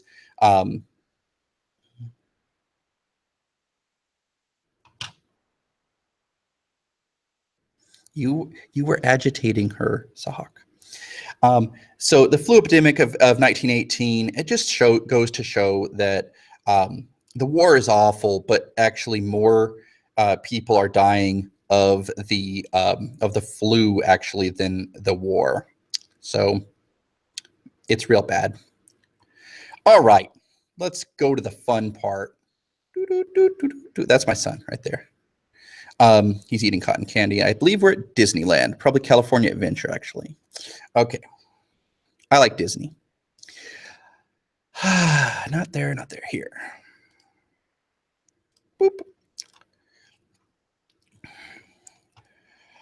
So, quizzes.com is the website. The code is right there. Go crazy, my homies. I put in a bunch of questions. I tried to line this one up better with what I actually talked about than I did yesterday. Hey, non-Fresno people, has your teacher told you about, like, Thursday? There was some Euro teacher that was going to do a quizzes they were going to try to do a nationwide one during the day. I'll post it on my Twitter. Okay, here, I'll put my Twitter here. And I'll put on my Insta too.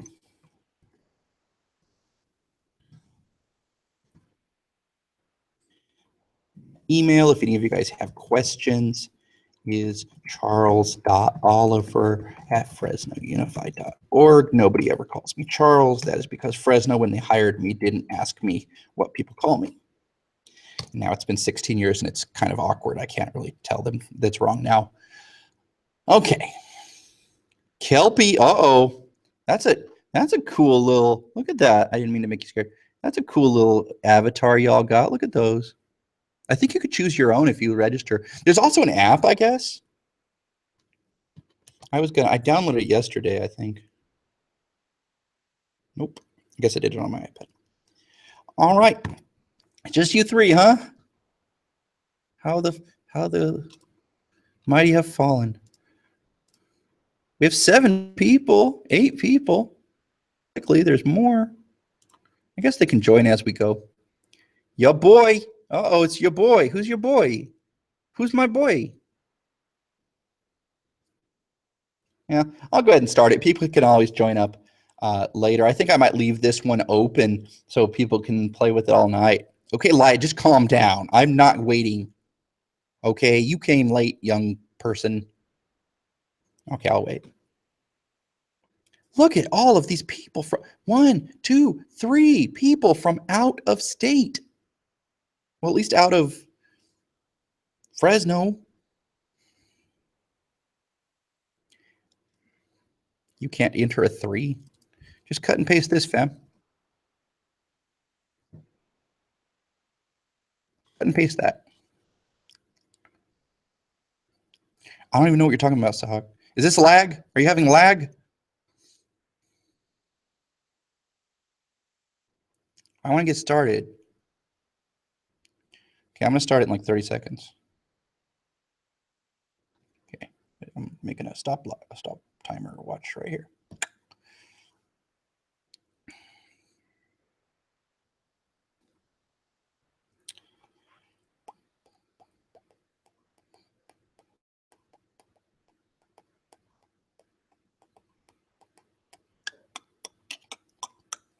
Okay, I'm bored now.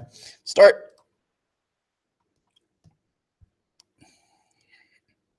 Now remember, you can still join.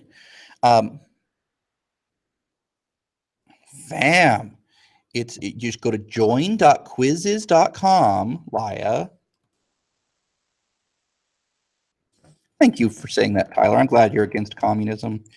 Join and enter 598543. Not Kahoot. And watch, we can see where everyone is.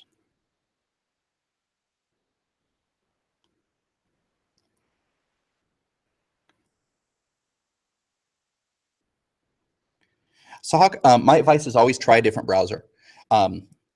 If it doesn't work in Chrome, try in Firefox. If it doesn't work in Firefox, try it in Safari. If it doesn't work in Safari, maybe then invent a new browser. If the new browser doesn't work, then use Internet Explorer.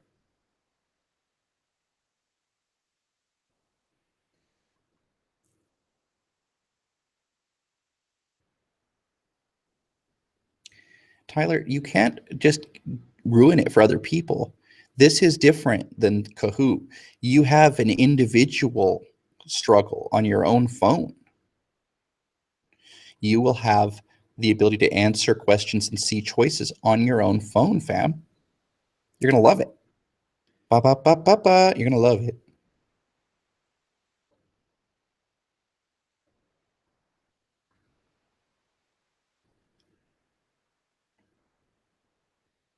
Laya, she's in. Could I use the computer? Why are you asking me? Are you here? Now you're freaking me out. Where are you? Yes, you can use a computer.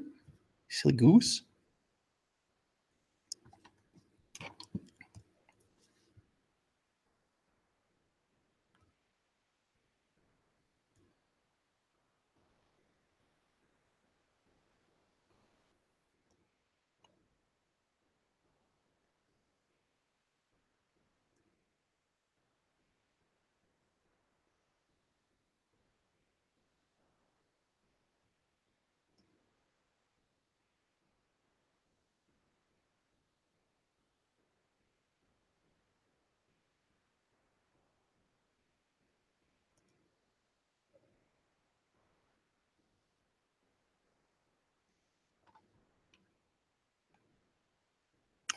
Good. Cletus is here. Nice.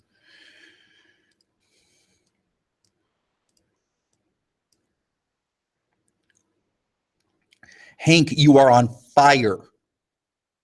No lie. Oh, Hank. I have a student in my class named Laya. I'm not saying nothing. I'm just saying.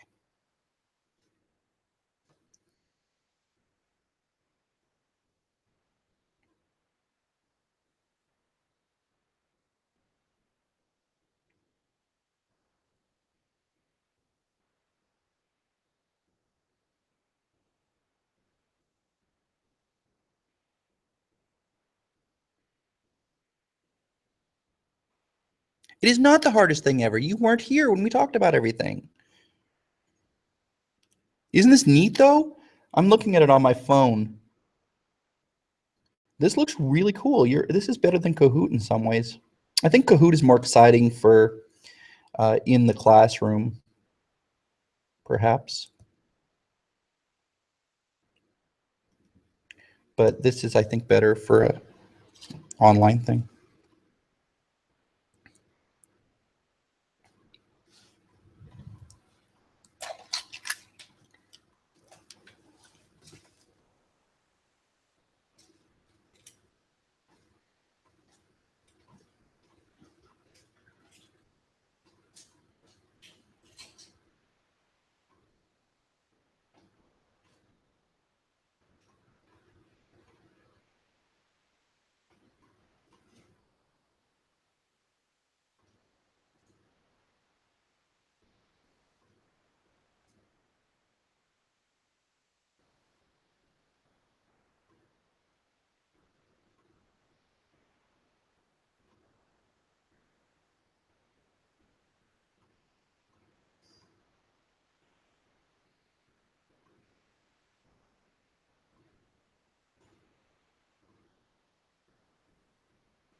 Hank, flawless victory.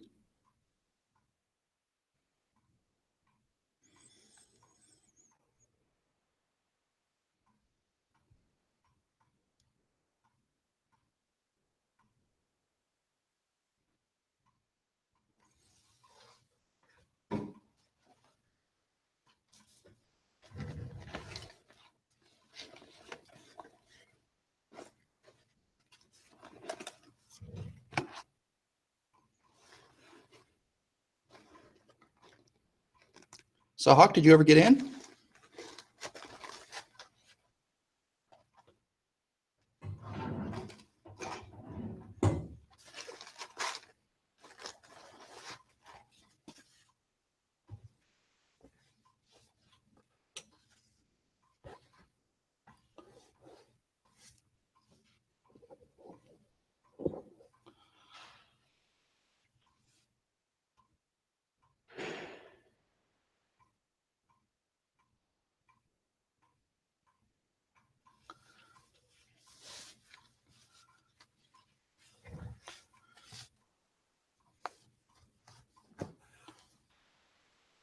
So, Hawk, no complaining.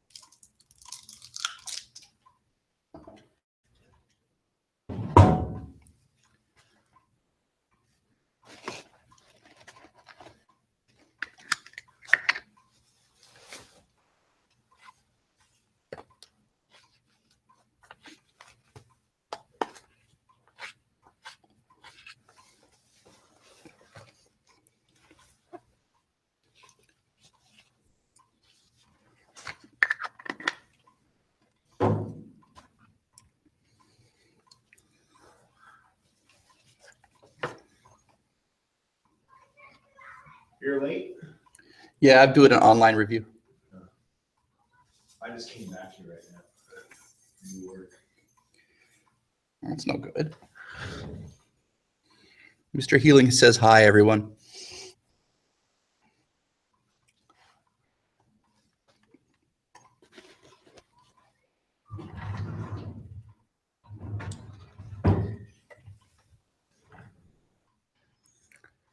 Yeah, okay. Yes, I am. I thought I could get away with eating. I have a cough drop, actually, because I have a sore throat now after talking for all that time.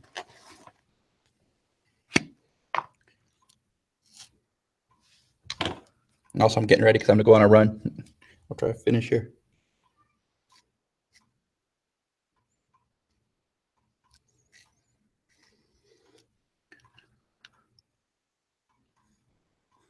Ooh, coal versus coal.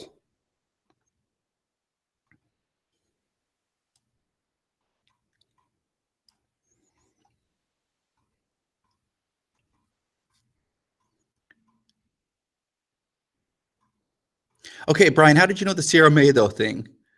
Did I do that in one of my videos? Probably less than 2 miles, Tyler. Probably about 1.5 miles or so. Probably over at one of those Clovis trails because those are nice. Maybe Dry Creek. It'll be a little cooler.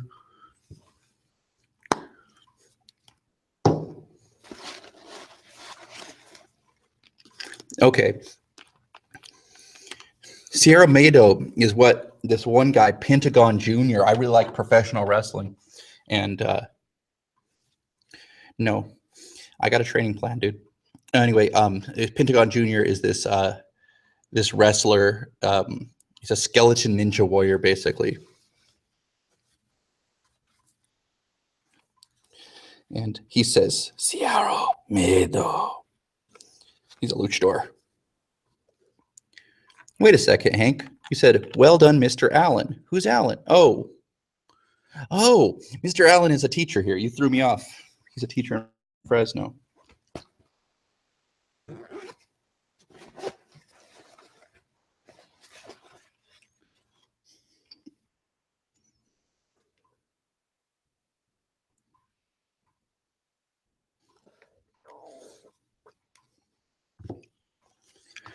Okay, once Kolar, I don't know why I can't pronounce Kolar, is done, I'm going to shut this down. Looks like Cletus is out. I don't know what his problem is. Maybe he opened up a different tab and got confused.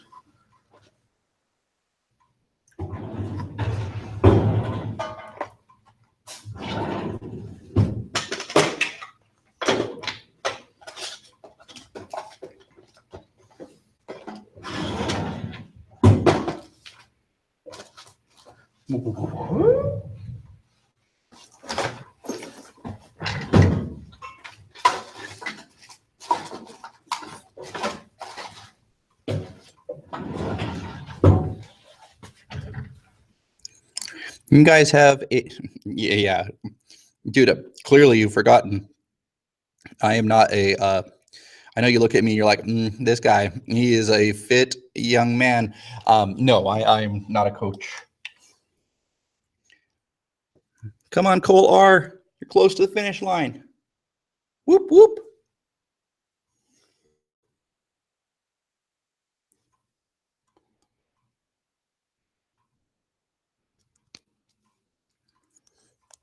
All right, that's easy peasy. Okay, Diana. The way the thing works is like this. I'm gonna type it as well. You got part 1. That's the multiple choice. You got 55 minutes. Okay. You know what? I can show you. Here, we'll do that. I'll show you.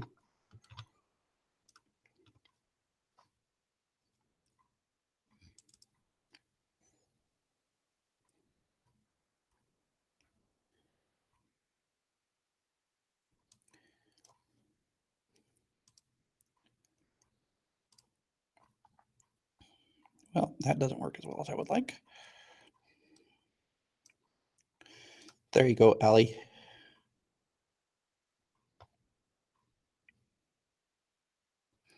Ooh, that's tricky stuff, Brian, because the multiple choice, the only released ones the College Board practice test, which we sign a thing that we're not supposed to share any of the questions. So there's no official multiple choice that I'm allowed to talk about on that.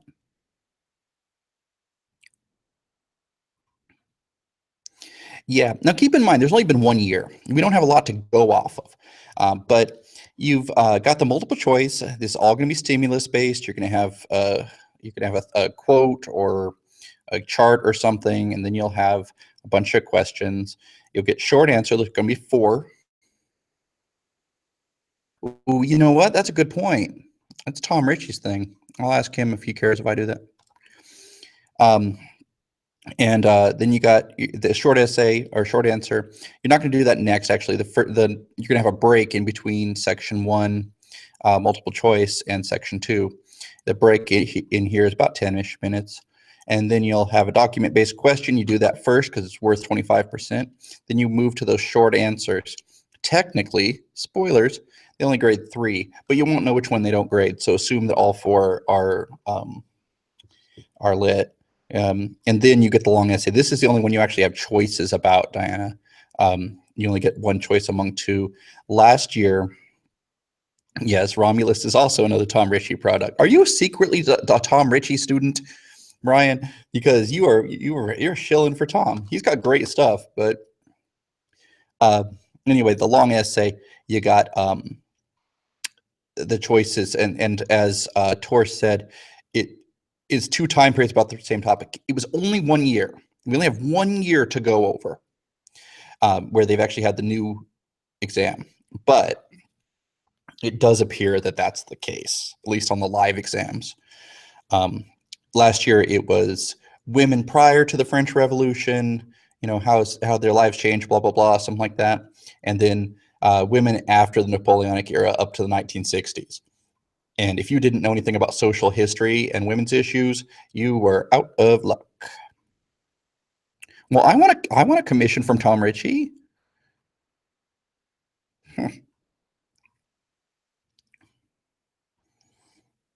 He's a Dodger fan. The only thing I don't like about that man.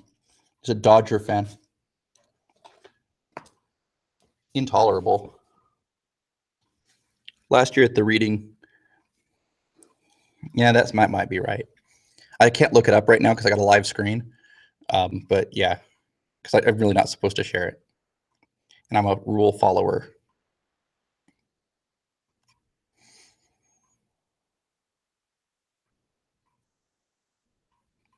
Anyway, last year the Giants were beating the Dodgers during the reading. So every time I saw him, like in between, grading, I always got to taunt him about that. It was good. Sadly, it didn't go well for us last year in the playoffs. Yeah, maybe not this year based on the first month, right? Come on. But you know what? I don't really count the baseball. I'm going to be real here. When I was younger and I didn't have kids, I counted the baseball season the very first day it started. Now I don't count the baseball season until school's out because then I can actually watch games.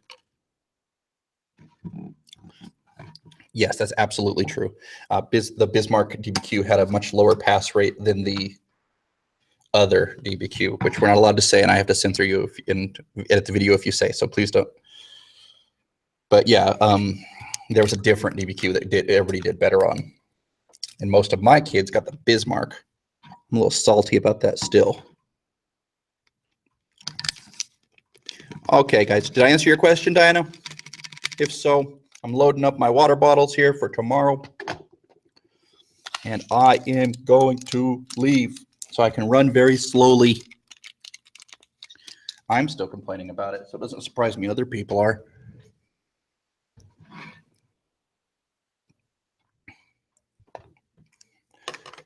I refuse to talk about that DBQ. I hate that DBQ. So any last minute questions? All right. Outro with Sierra Mate. Okay. That was my thing for a while, huh? Boop, boop. Okay. See, I'm getting all this. I'm getting all my, I think 3 of these every day. I held up 2 and said I drink 3. Anyway, I prepare them before the night before. So you guys have a nice day. If you need anything, charles.oliver@fresnounified.org and or at Oliver Raps on the Twitter. And the Instagram is at Oliver Base Belong to Us. All right. Peace out. Cierro miedo.